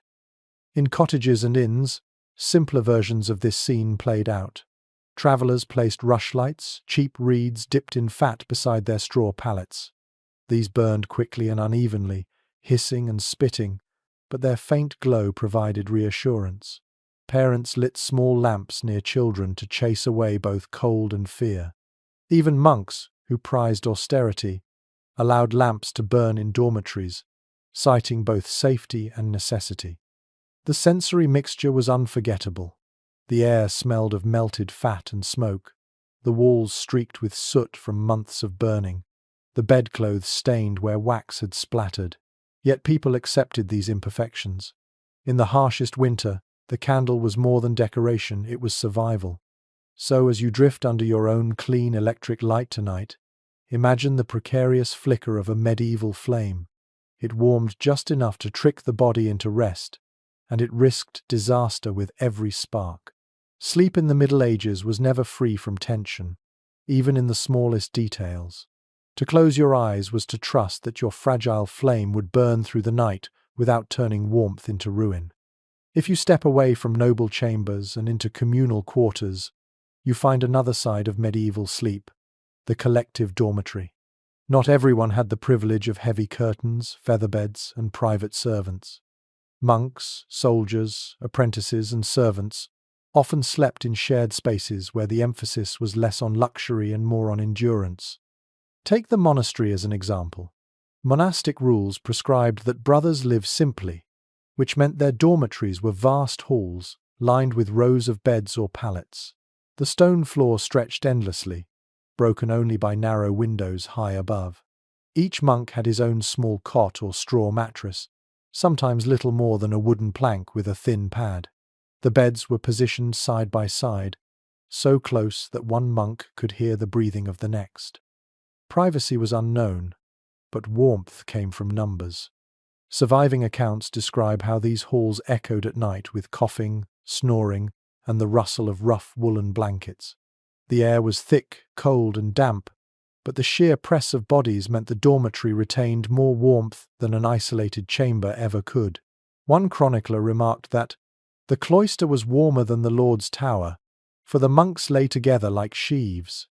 In military life, the scene was harsher still. Soldiers billeted in castles or campaign encampments crowded into barrack halls.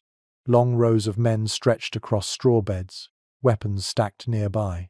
Blankets were shared, and cloaks doubled as cover. The smell was pungent, sweat, leather, smoke, and straw mingling in a stew of humanity. Yet, for the exhausted, even this rough camaraderie became bearable. To sleep, shoulder to shoulder, was to survive the night. A curious observation appears in the rules of certain knightly orders. Candles were kept burning in communal halls not only for light, but to comfort the men with flame. The glow gave a psychological warmth, even if it failed to raise the temperature significantly. The symbolism of the flame mattered as much as its heat. Historians continue to debate whether communal sleeping was deliberately chosen for warmth or simply a byproduct of necessity. Some argue that the monasteries intended it as a form of discipline, a constant reminder that no monk had personal luxury. Others suggest the warmth of shared space was a practical advantage that just happened to align with spiritual ideals. The same ambiguity surrounds soldiers. Did they bunk together out of camaraderie, or because the cold made solitude impossible? Likely it was both. Now imagine yourself lying in one of these halls. The straw beneath you crackles as you shift. A neighbor coughs, another turns, the sound amplified by the vaulted ceiling. The smell of smoke and sweat hangs heavy, but the air is less biting than in a solitary chamber. Your wool blanket scratches your chin, and you tuck it tighter, grateful for the shared warmth even as you wish for silence. The rhythm of the dormitory is unmistakable. Snores rise and fall like waves, punctuated by the occasional murmur of a dream. Somewhere, a rat scurries across the rushes, ignored by men too weary to care. The draught still seeps in through the high windows, but the collective body heat dulls its edge. You may not feel cozy, but you feel safe, safer than you would alone in a vast, echoing stone room. Apprentices and household servants lived similarly. Castles were filled with side chambers and lofts where young boys or maids rolled out straw pallets, sometimes beneath staircases or in storerooms. They layered cloaks and huddled together, turning humble corners into makeshift bedrooms. Unlike nobles, they could not command warming pans or feather beds, but they had the advantage of proximity.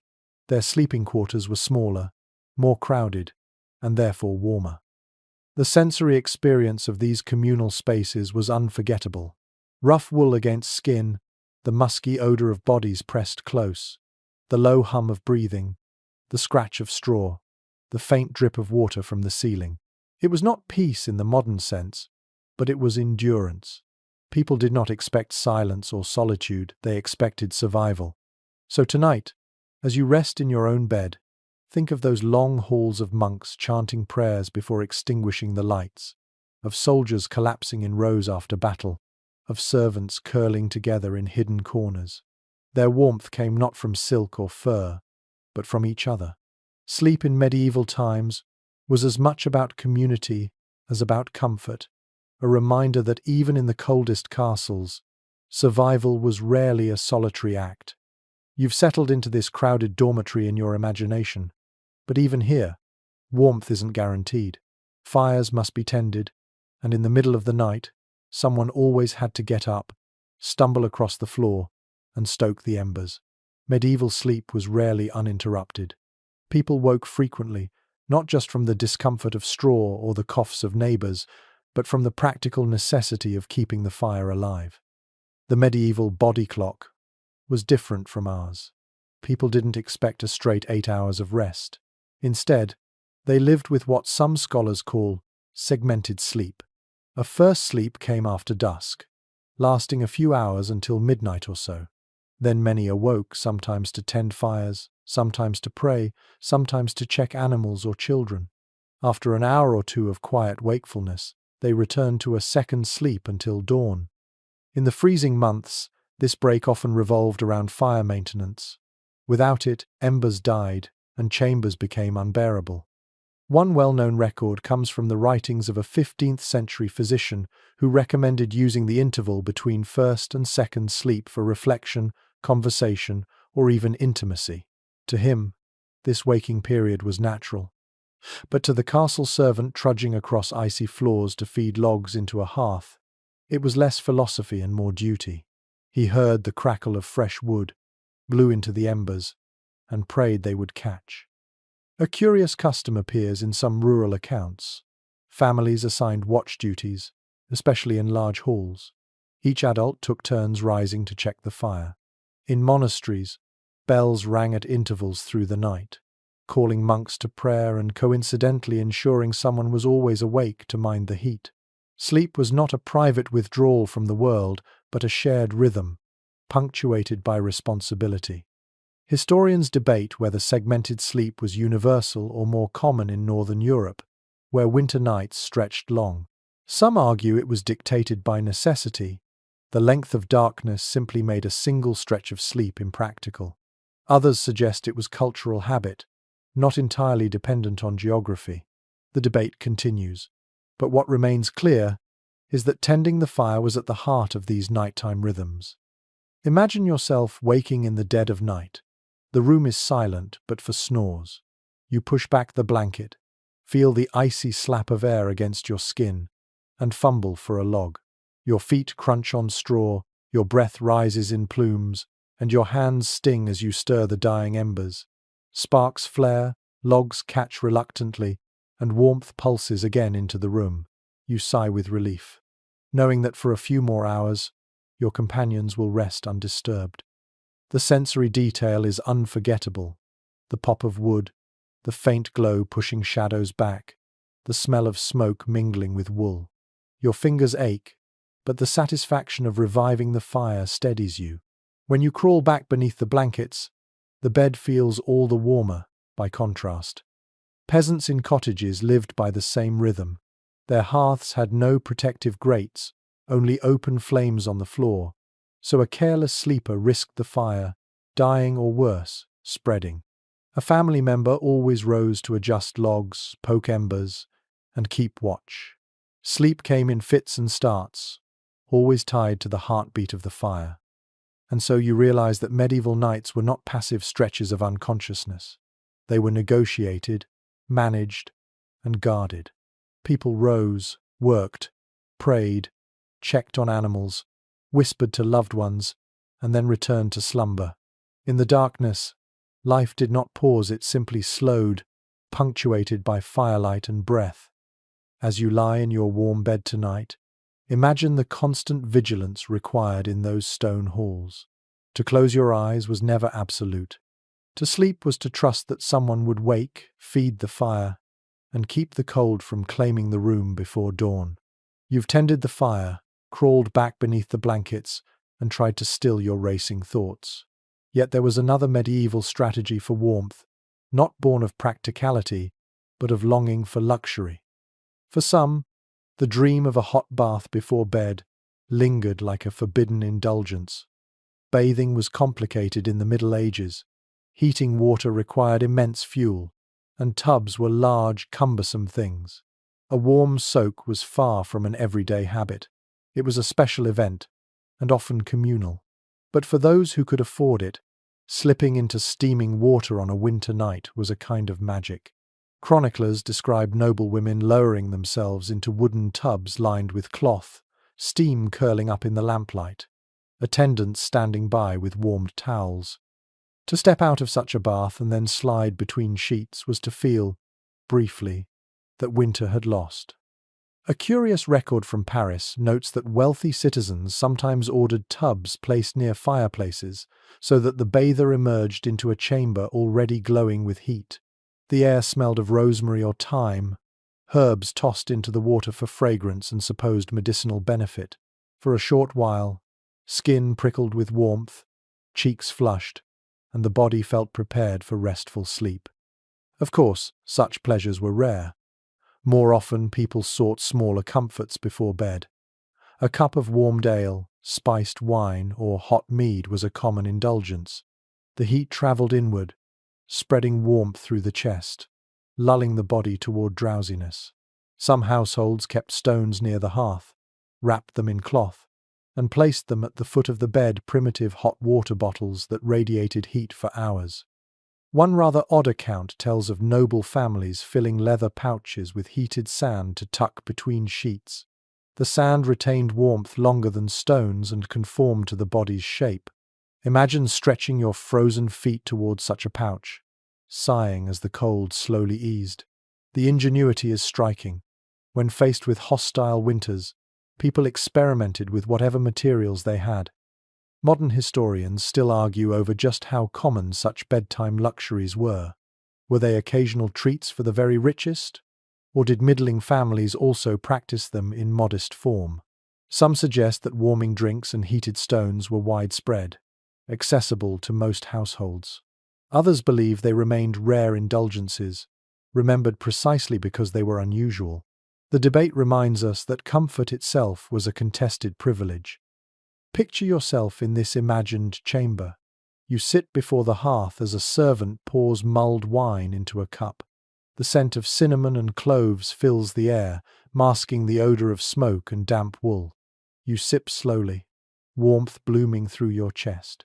Your eyes grow heavy, your limbs loosen, and when you finally climb into bed, the blankets feel less oppressive, more inviting. At the foot of the bed, a stone wrapped in cloth radiates faint heat against your toes. For once, you do not dread the night. The sensory impressions are vivid, the sweet tang of spiced wine, the hiss of a log collapsing into embers, the prickling warmth of heated stone. You drift into slumber with your senses saturated, your body convinced, however briefly, that comfort is possible. But here's the truth. Such indulgences were fragile. Heat faded quickly, drinks cooled, and by midnight the chamber was cold again. What these rituals offered was not permanent relief, but a kind of psychological grace, moments of ease that made the endless chill tolerable. So as you rest tonight, think of how deeply medieval people yearned for warmth. They engineered clever tools, sought fleeting indulgences, and transformed even a hot drink into a strategy for survival. Their nights were not effortless, but they were resourceful, and every bath, every stone, every sip of ale was a small rebellion against the cold. Even after baths, heated stones, or mulled drinks, medieval people never relied on practical measures alone. Cold was not just a physical enemy, it was a spiritual and supernatural one too. Night was dangerous. The air itself suspected of harboring illness and malevolent forces. And so, people turned to charms, rituals, and superstitions to guard them as they slept. One commonly recorded practice was hanging amulets above the bed. These might be simple crosses carved from wood, small relics said to contain saintly power, or even herbs bound in little pouches. Rue, mugwort, and juniper were popular choices, believed to drive away not only evil spirits but also the night air, thought to be poisonous. Imagine lying in bed beneath a canopy strung with fragrant bundles, the scent mingling with the smoke of the hearth and the musk of wool blankets. Prayers were another shield. Monastic rules encouraged reciting psalms before lying down, and noble families often repeated paternosters or Ave Marias at the bedside. But even peasants whispered charms, half prayer, half spell, as they crossed themselves against frost or fever. Some murmured verses over children, pressing kisses on their foreheads to keep the night hag away, a figure blamed for suffocating sleepers. A curious detail appears in a German household manual from the 15th century.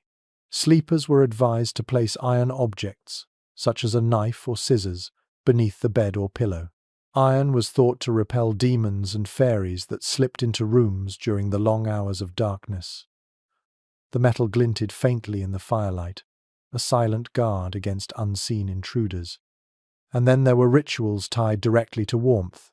One folk belief insisted that turning your shoes upside down beside the bed would keep frost from biting your toes. Another claimed that if you whispered the names of 3 saints before blowing out the candle, your body heat would not flee in the night.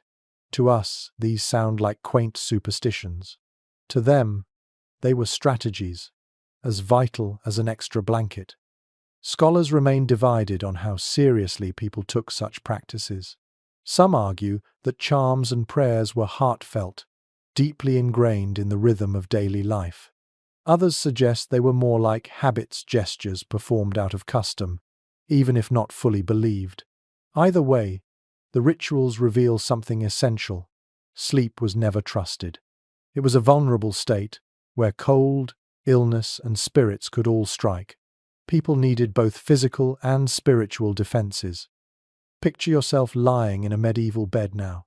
The curtains are drawn, the fire is low, and the chamber is filled with shadows. Above you hangs a sprig of juniper, its sharp scent cutting through the smoky air. Beneath your pillow rests a small iron knife, hidden but comforting. You whisper a prayer, words soft and rhythmic, and then cross yourself before pulling the blankets tighter. The night feels less menacing, as though the rituals have carved a circle of safety around your fragile body. The sensory details deepen the experience. The rustle of herbs brushing against the canopy, the faint metallic smell of iron near your head, the warmth of wool against your skin, and the lingering echo of whispered words. In that moment, faith, superstition, and survival are all intertwined. Peasants practiced the same, though with different materials.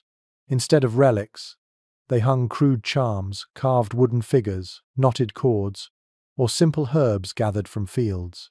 Parents tucked garlic under children's pillows, believing it warded off both sickness and spirits. Even animals were included. Cows and sheep in byres were sometimes blessed before nightfall, their presence thought to strengthen the household against frost. In every class of society, the cold night was not just endured with cloth and fire, but with ritual. The medieval mind sought warmth in the body and safety in the unseen. To sleep was to step into mystery, where prayer and herb, iron and flame, all worked together against the long darkness. So when you tuck yourself in tonight, imagine those little gestures, the flipped shoes, the sprig of rosemary, the whispered saint's name. They were small comforts, no less real for being intangible. For the medieval sleeper, survival was never purely physical. It was also spiritual armor, woven from faith, habit, and hope. Step back from the bed itself and look at the chamber as a whole. Beyond blankets, dogs, or charms, the architecture of a room shaped how well its occupants could endure the night. Castles were built first for defense, but over time, builders experimented with ways to make the interiors more livable. The result was a patchwork of features, some clever, some symbolic, that aimed to carve warmth out of stone. One such feature was the sola, a private room often set aside for the lord and his family. Unlike the cavernous great hall, the sola was smaller, higher in the building, and easier to heat. It usually had its own fireplace, thick hangings on the walls, and windows facing the sun. This wasn't luxury in the modern sense, it was strategy. By reducing the size of the room, the fire's heat had a fighting chance of lingering. Tapestries became more than decoration. Woven from wool or silk, They lined the walls with colour and stories, saints, hunts, mythical beasts, but they also served as insulation. A tapestry might be 10 or 20 feet wide, heavy enough that servants struggled to hang it. Behind it, the damp stone was hidden, and the air near the wall grew a little less icy. Step close to one, and you could even smell the lanolin of the wool, earthy and faintly comforting. Archaeological surveys show that many chambers had wooden panelling installed for the same reason. Oak boards created a buffer zone, trapping pockets of air and making the space feel less like a cave. Servants stuffed gaps with tow, moss, or rags to stop drafts. The result was imperfect, but it demonstrated the lengths people went to transform inhospitable fortresses into homes. A curious detail emerges in estate accounts. Nobles often moved their most prized tapestries from castle to castle, carrying them like portable walls. They weren't just art, they were survival gear. A lord travelling without his hangings was like a soldier without armour. Specialists in medieval domestic life still argue over just how effective these architectural features were. Some believe they genuinely reduced drafts and retained heat. Others insist the psychological comfort mattered more than the physical difference. Walking into a chamber hung with brilliant cloth and glowing with firelight might feel warmer, even if the actual temperature barely changed. That debate underscores the subtle interplay between perception and survival. Now picture yourself stepping into such a room. The door closes behind you, muting the howl of the wind from the corridor. The walls are draped with crimson and gold tapestries, their woven figures half lit by candlelight. The fire flickers in a carved stone hearth, smoke twisting upward. Above you, the timber ceiling seems lower than in the great hall, the space more intimate. It is still cold, you see your breath in the air, but less hostile than the open chambers below. The sensory impression is layered. The rough weave of tapestry beneath your hand, the faint smell of wool mixed with smoke, the sound of fire snapping against oak logs. You can almost believe this room is a refuge, though the cold lurks just beyond the hangings. Peasants mimicked the same strategy in simpler form. Instead of woven tapestries, they plastered or wattle-lined their walls, then hung coarse wool or patched cloth to reduce drafts. A brightly painted cloth with simple patterns might double as insulation and decoration. In their way, peasants also turned bare walls into protective shells, shrinking the space into something habitable. Another subtle architectural trick was the placement of sleeping chambers on upper floors. Rising heat from the great hall below gave at least a slight advantage. Children sometimes slept in lofts above kitchens, where warmth from ovens lingered. The arrangement was less about privacy and more about exploiting every stray degree of heat. And yet, despite all these efforts, the cold never vanished. You could only mitigate, never eliminate, its grip. Still, the presence of wall hangings, solar chambers, and wooden panels shows how profoundly people longed to transform stone prisons into dwellings. So as you rest tonight, imagine those rooms glowing with tapestries, warmed faintly by fires, softened by wooden boards and bright cloth. They were not cozy by our standards, but they were gestures of defiance. Against the stone, against the frost, against the endless winter night, the medieval household built layers architectural, artistic, and psychological to say, this space is ours, and here, at least we will endure. Close your eyes and imagine the smell of a medieval bedroom. It wasn't the lavender-scented idyll of modern linen adverts. Instead, it was a dense stew of odours, layered from the moment you walked through the heavy wooden door. To understand how people slept, you have to understand what they smelled, because every breath reminded them of the conditions in which they lived. The first scent was always smoke. Fires burned almost constantly in winter, and without efficient chimneys, the soot drifted back into the room. The walls darkened, the air grew heavy, and the smell embedded itself in the very fibres of blankets and curtains. Even freshly laundered linen soon carried the tang of ash. You'd lie down at night with smoke clinging to your hair, your clothes, even your skin. Next came the scent of damp wool. Blankets, cloaks, and clothing were rarely truly dry in winter. Moisture crept through stone walls, condensed on surfaces, and soaked into textiles. Wool holds that damp smell, stubbornly earthy, lanolin rich, faintly sour. Imagine pulling the covers up to your chin and inhaling fabric that felt warm but never quite fresh. Add to this the odor of straw and rushes. Floors were covered with them, beds stuffed with them, and they rarely stayed clean. Trampled by boots, soaked with spills, and colonized by mice, rushes turned musty quickly. Straw mattresses released grassy scents at first, but after weeks of use they reeked of sweat and decay. Each shift in bed released another puff of that earthy smell into the air. One curious note in a 14th century household manual recommended sprinkling dried herbs, rosemary, lavender, or meadowsweet, onto rushes to sweeten the chamber. For a few days it worked. The fragrance mingled with the heavier odors, masking them just enough to seem civilized. But soon the herbs wilted, crushed beneath feet, their scent fading into the background, while the sourness of old rushes returned. Then there was the human smell. Hygiene was limited, baths infrequent, and sweat constant. People slept in layers of clothing that absorbed the day's odors: leather, wool, unwashed skin.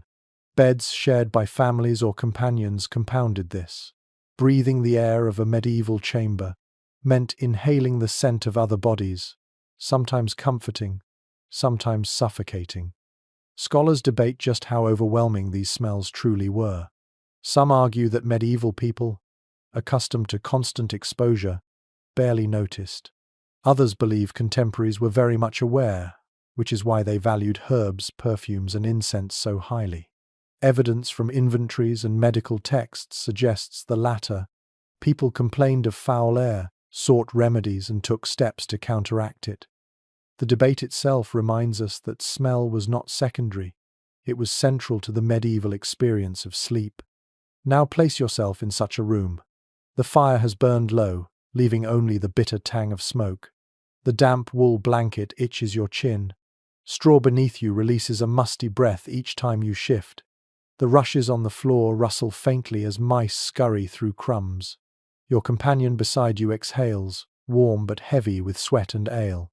Above it all floats a faint trace of rosemary, sprinkled days ago, now barely masking the stew of odors.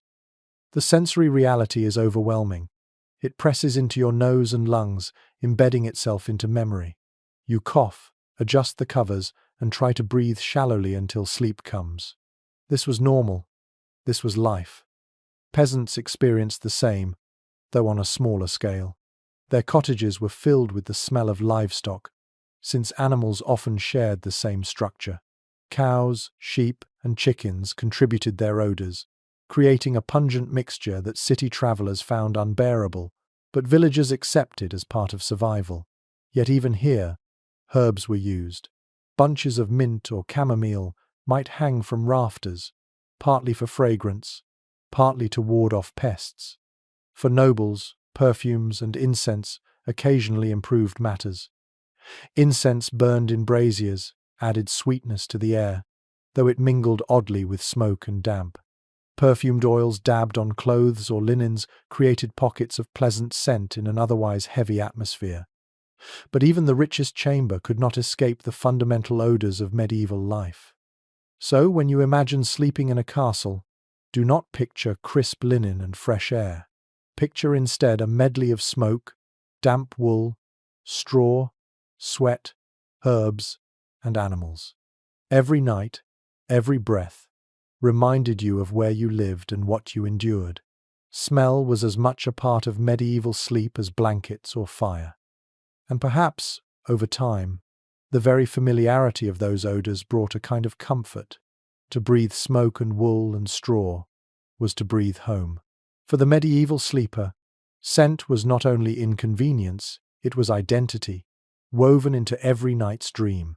After the smoke, damp wool, and musty straw, another force helped medieval people survive the night: food and drink.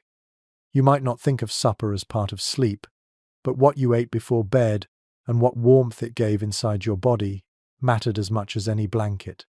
In winter, households leaned on hearty potages, thick stews of barley, peas, and root vegetables simmered slowly in great cauldrons.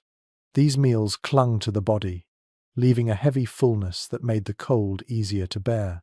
The heat of the broth lingered in the stomach, spreading outward, convincing you that you could endure a freezing chamber a little longer. A noble household might enrich the dish with meat, spices, or cream, while peasants relied on onions, cabbage, and whatever scraps were available.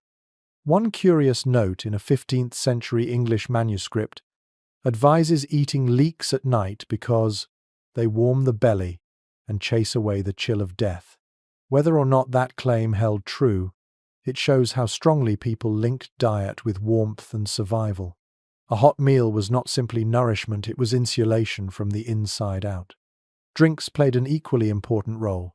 Ale was the most common, consumed by rich and poor alike. Served warm in winter, it filled bellies with calories and provided liquid comfort. Spiced wine, or hippocras, became a noble favorite, heated gently and seasoned with cinnamon, ginger, and cloves imported from faraway lands. Imagine sipping such a drink in a smoky chamber, the aroma of exotic spices mingling with wool and ash, the sweetness burning in your throat, leaving you drowsy and warm. There's even a record from the court of Charles VI of France, where the king's physician recommended hot mead at night to prevent chill from entering the bones. The idea was not far from our modern habit of drinking tea before bed, though medieval science wrapped it in humoral theory, the belief that warm, moist drinks balanced the body's inner fluids. Scholars still debate how much alcohol contributed to warmth versus simply giving the illusion of it. Some argue that ale and wine dulled perception, making sleepers believe they were warmer than they were. Others point to the real caloric benefit of these drinks, which did provide energy through long, cold nights. The truth may be somewhere in between, a mix of genuine warmth and psychological comfort. Now imagine yourself preparing for bed. A servant hands you a wooden cup of mulled wine. The surface steams, sending waves of spiced aroma into your nose. You drink, the liquid glowing as it slips down your throat. Your body relaxes, muscles loosening, eyelids heavy. When you finally climb into bed, the blankets feel less oppressive, more inviting, as though the warmth already lives inside you. For peasants, the ritual was simpler but no less important. A bowl of hot porridge, thickened with oats or barley, lined the stomach. Families huddled around the fire to eat, their faces glowing in the light, their bodies fueled for the long night ahead. Children licked the last scraps from wooden spoons before curling under blankets. The memory of warmth from food helped them ignore the drafts sneaking through the shutters. A curious folk belief held that garlic eaten before bed prevented frostbite. Whether this was because garlic genuinely improved circulation, or simply because it was warming to the palate, the habit endured. Farmers in cold regions sometimes chewed cloves of garlic before lying down, the pungent scent filling the chamber as strongly as smoke or wool. The sensory world of medieval bedtime food is vivid. The bubbling cauldron, the hiss of wine heating over the fire, the smell of herbs and spices mingling with damp rushes, the heavy weight of stew in the stomach. Every flavor was part of the fight against cold. So, when you think of medieval sleep, do not separate it from the supper that came before. Food was fuel, warmth, and even a form of medicine. Without it, the cold was sharper, the blankets thinner, the night longer. With it, the body endured. Every spoonful, every swallow, was another layer of defense, an inner blanket, invisible but essential, against the freezing stone around you. Think now of the most vulnerable people inside a medieval castle, the children and the elderly. Their bodies, less resilient to cold, often bore the brunt of winter's cruelty. If a healthy adult knight or servant shivered through the night, a child might wake blue-lipped, and an old woman might not wake at all. Survival for these groups depended on extra care, communal support, and sometimes sheer luck. Household records from noble families show that children were rarely given their own chambers. Instead, they slept in nurseries close to the warmth of kitchens or clustered with servants. Young pages and squires, destined for training, often bunked together in crowded rooms, their laughter and chatter muffled by blankets at night. The logic was simple. More bodies meant more heat. Babies, especially, were swaddled in layer after layer of linen and wool. A cradle stood near the hearth, or in some cases, directly inside the bed of the mother, where her body heat shielded the infant from the freezing air. One poignant account from a 14th century chronicle describes a noble child laid by the fire in a wicker crib, wrapped in furs and covered with a canopy.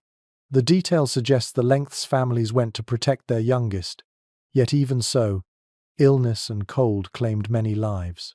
Medieval parents lived with constant fear that winter might take a child in the night. The elderly faced similar perils. Frail bodies produced less heat and tolerated fewer drafts.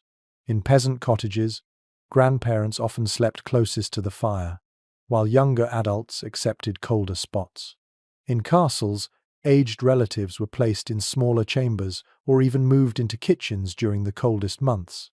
A curious letter from Burgundy tells of an elderly matron who insisted on sleeping in the bakehouse, arguing that the oven's residual warmth gave her a second youth. Medical texts of the period often advised special measures for the old and young. Physicians recommended heated stones wrapped in cloth to be placed at their feet, or mulled drinks to fortify the humours. They warned that sudden chills could extinguish the flame of life, a vivid reminder of how vulnerable these groups were. Historians continue to discuss whether medieval families treated children and elders with extra indulgence or simply folded them into the same survival strategies as everyone else. Some argue that the emphasis on protecting them reflects deep compassion. Others point out that mortality rates remained high, suggesting limits to what families could realistically do. The tension between care and inevitability shaped how people viewed age and childhood. Now, imagine the scene of a winter's night in a peasant cottage. A baby lies swaddled tightly, his tiny face barely visible. A grandmother snores softly by the hearth, the faint glow of embers painting her cheeks red. Parents tuck cloaks over both, ensuring they receive the warmest spots. Children crowd together on a straw mattress, giggling until exhaustion silences them. The chamber smells of porridge, smoke, and wool, but the warmth of family togetherness lingers. In a castle, the image is different but no less vivid. A nursemaid rocks a cradle near the fire, humming softly, while a child whimpers against the chill. Upstairs, an elderly noblewoman insists her bed curtains be drawn tight, while a servant places hot stones at her feet. She mutters prayers, clutching a rosary, fearful of the cold's creeping hand. In both worlds, the youngest and oldest require the most attention, and sometimes, even that isn't enough. The sensory detail is striking. The crackle of logs as they're added to the fire, the soft rustle of swaddling cloth, the wheeze of an old man adjusting under blankets. You feel the fragility in the air, as though the cold waits for a moment of weakness to strike. So when you think of medieval sleep, remember that it was not equal for all. Children and elders carried the heaviest risks, their survival dependent on the warmth provided by others. In those long nights, every blanket, every ember, every whispered prayer mattered. They remind us that medieval sleep was not only about individual endurance, but about community, the young and old carried through winter by the care and vigilance of those around them. The cold didn't just gnaw at skin and bone, it shaped how people thought about health itself. To a medieval mind, chill wasn't simply uncomfortable, it was dangerous, a force that could warp the body's inner balance and invite disease. Medicine in this era revolved around the theory of the four humours: blood, phlegm, yellow bile, and black bile, and physicians believed temperature played a vital role in keeping those fluids in harmony. Too much cold? Your humours congealed, clogging the body and making you ill. Medical treatises from the 13th and 14th centuries are filled with advice on combating this problem at night. One manual suggested rubbing feet with warm oil before bed to open the pores and expel the harmful chill. Another recommended drinking heated milk with honey, claiming it soothed the stomach and kept the humours from turning sluggish. Physicians viewed warmth as medicine in itself, prescribing heat in every form: food, drink, clothing, and even proximity to others. There's a fascinating record from a French surgeon who warned that sleeping in damp chambers could breed melancholy by chilling the black bile. He advised hanging tapestries not for beauty, but for medical necessity. Imagine being told by your doctor that failing to decorate your walls properly might make you depressed. It shows how deeply climate and medicine were intertwined. At the same time, folk cures flourished. Some people believed rubbing garlic or onion on the soles of the feet before sleep prevented chills from entering the body. Others tied charms of wool soaked in wine around their wrists. A curious prescription from an English herbal advises keeping a live rooster in the bedroom to draw away the frost from man.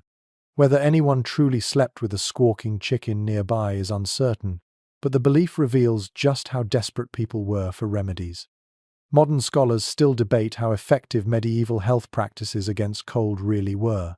Some argue that oils, heated drinks, and herbal remedies did provide modest relief, easing circulation and offering psychological comfort.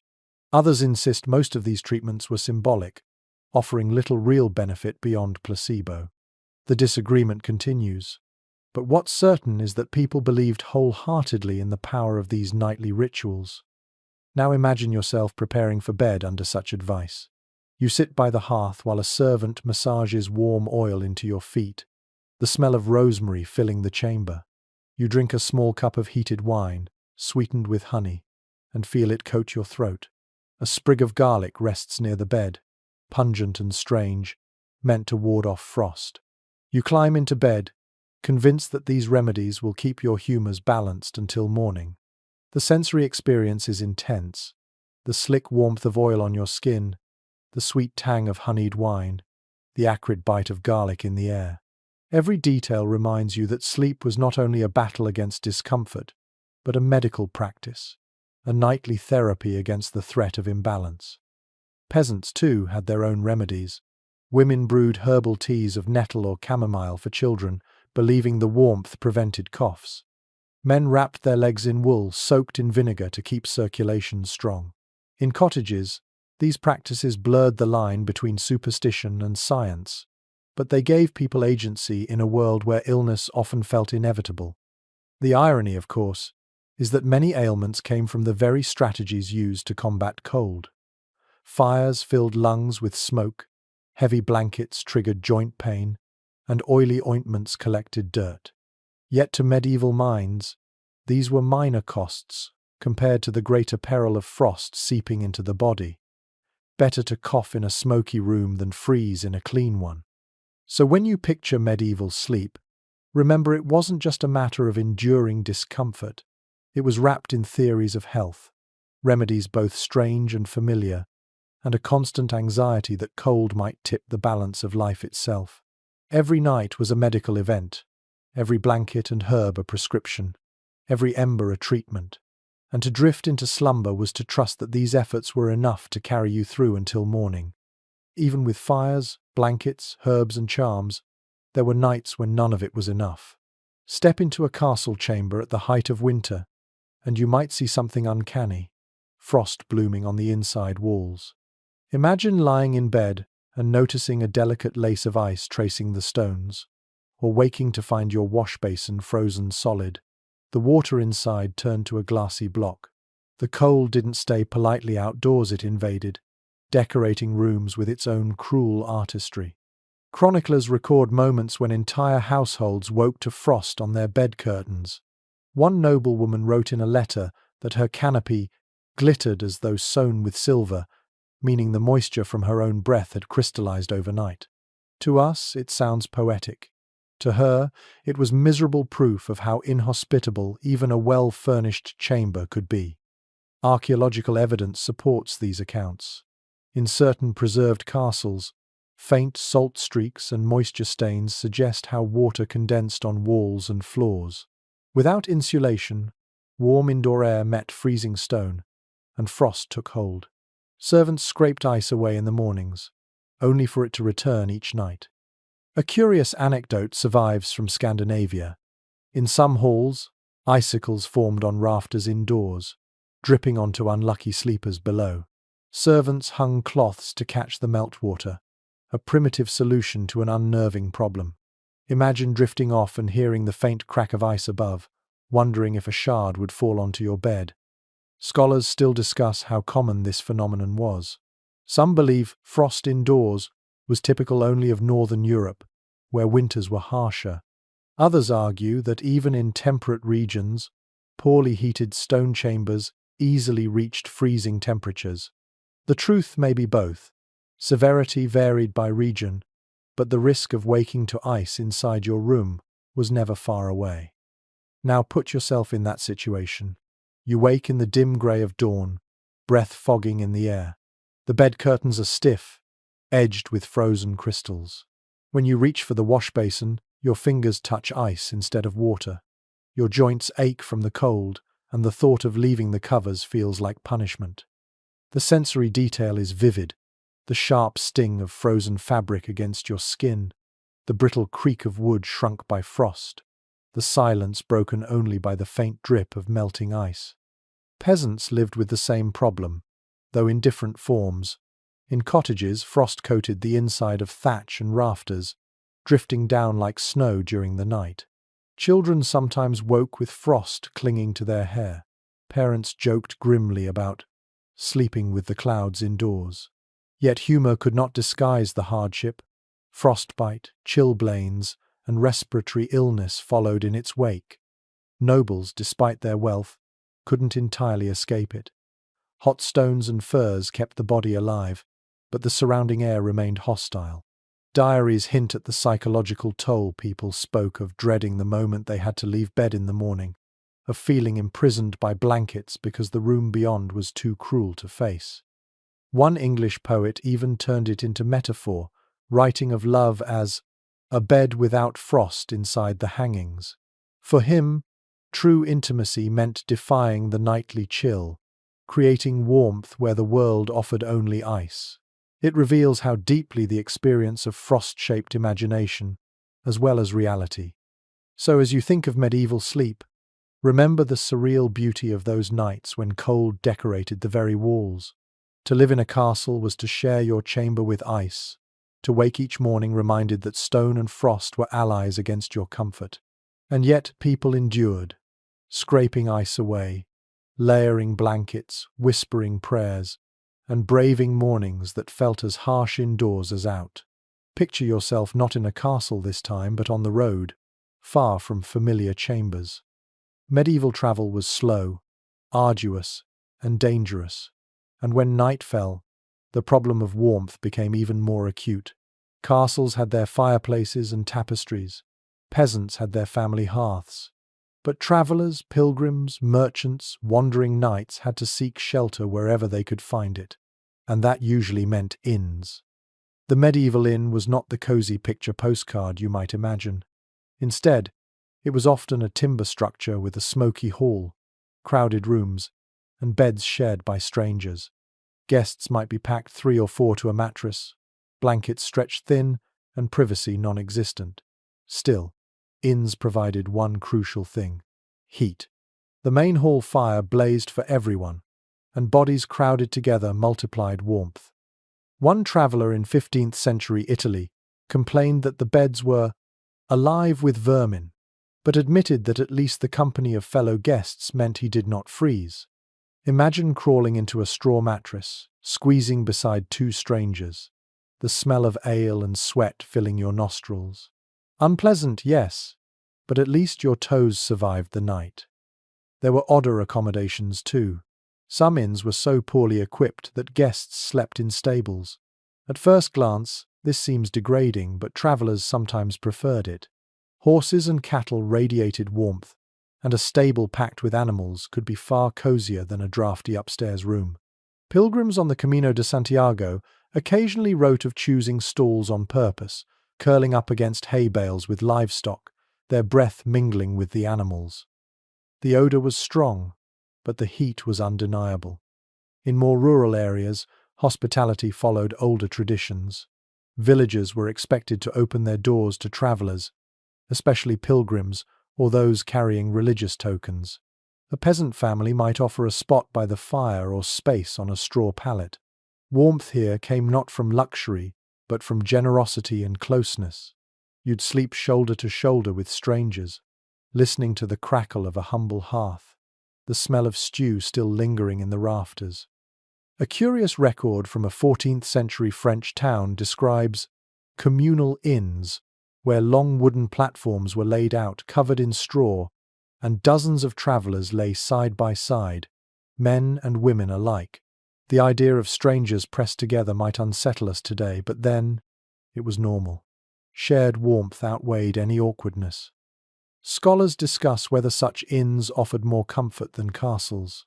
Some argue yes, though crowded and unhygienic, they retained warmth better than vast noble chambers. Others point to the dangers lice, fleas, theft, and suggest that castle life, for all its cold, at least offered safety. Both perspectives are valid. For the weary medieval traveller, survival often meant choosing between cold isolation and crowded discomfort. Now imagine yourself in one of these inns. You enter the hall, greeted by the roar of voices and fire. The smell of ale, smoke, and roasted meat envelops you. A space is cleared on a straw pallet, and you squeeze in beside strangers. The floor creaks, dogs bark, mugs clatter, and yet the warmth of the crowd makes your limbs relax. Later, when the hall quiets and snores replace laughter, you feel the heat of bodies pressed close, the embers glowing faintly in the hearth. It is not comfort as you know it, but it is enough. The sensory details are striking. The scratch of straw through thin linen, the heavy scent of sweat and smoke, the rhythmic breathing of a dozen sleepers. You shift, trying not to disturb your neighbour, and eventually the murmur of the inn lulls you into a shallow but necessary sleep. Even nobles faced this reality when travelling. Royal progressions required armies of attendants, and inns overflowed quickly. Records describe monarchs lodging in monasteries or commandeering entire households for their retinues. But even kings could not escape the fundamental challenge. Warmth was scarce, and the road stripped away layers of privilege. So, in the tapestry of medieval sleep, remember the traveller. For him, each night was uncertain, each bed a gamble.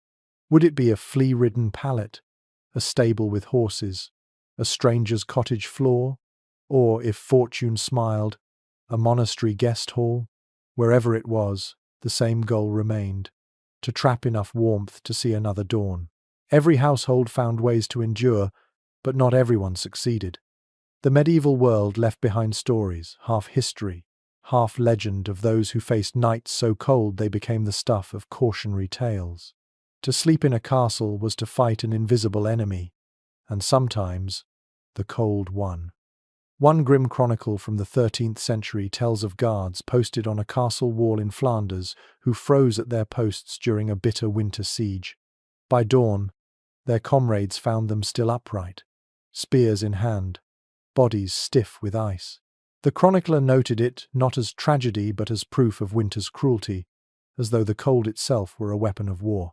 Imagine the eerie sight: men transformed into statues overnight, their watchfires long extinguished.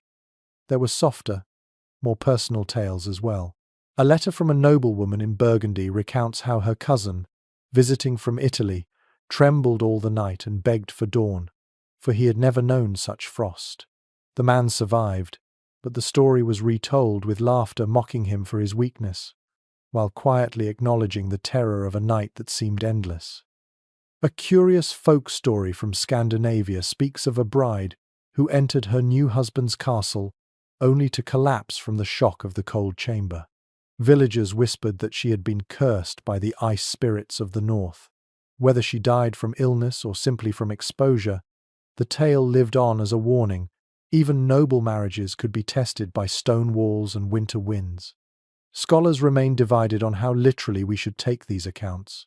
Were they exaggerated for drama, turning ordinary hardship into legend?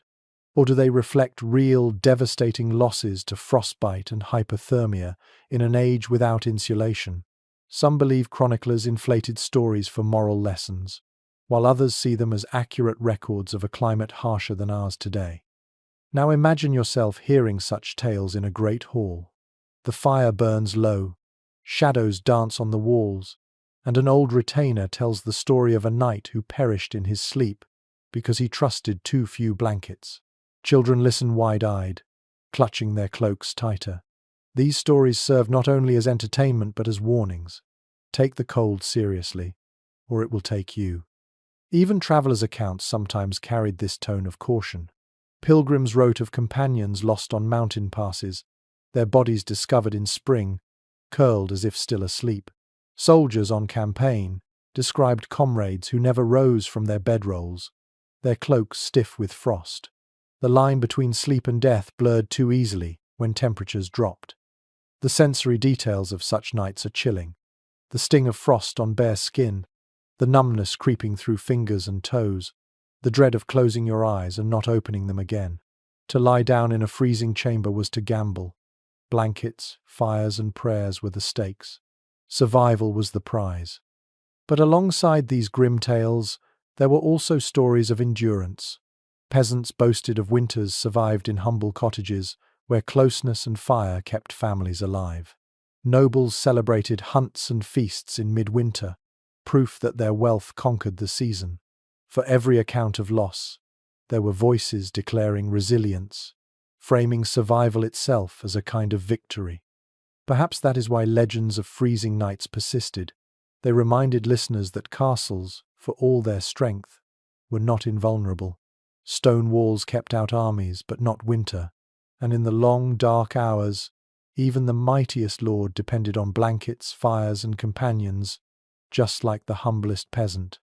So, as you imagine medieval sleep, hold both truths together, the stories of those who succumbed to frost, and the quiet triumphs of those who endured. Every tale carried a lesson: respect the night, guard against the cold, and never assume survival was guaranteed.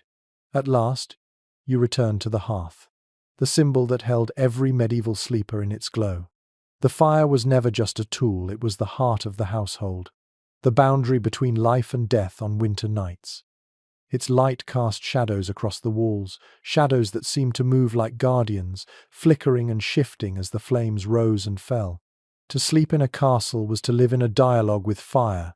You feared it, you needed it, you could not survive without it.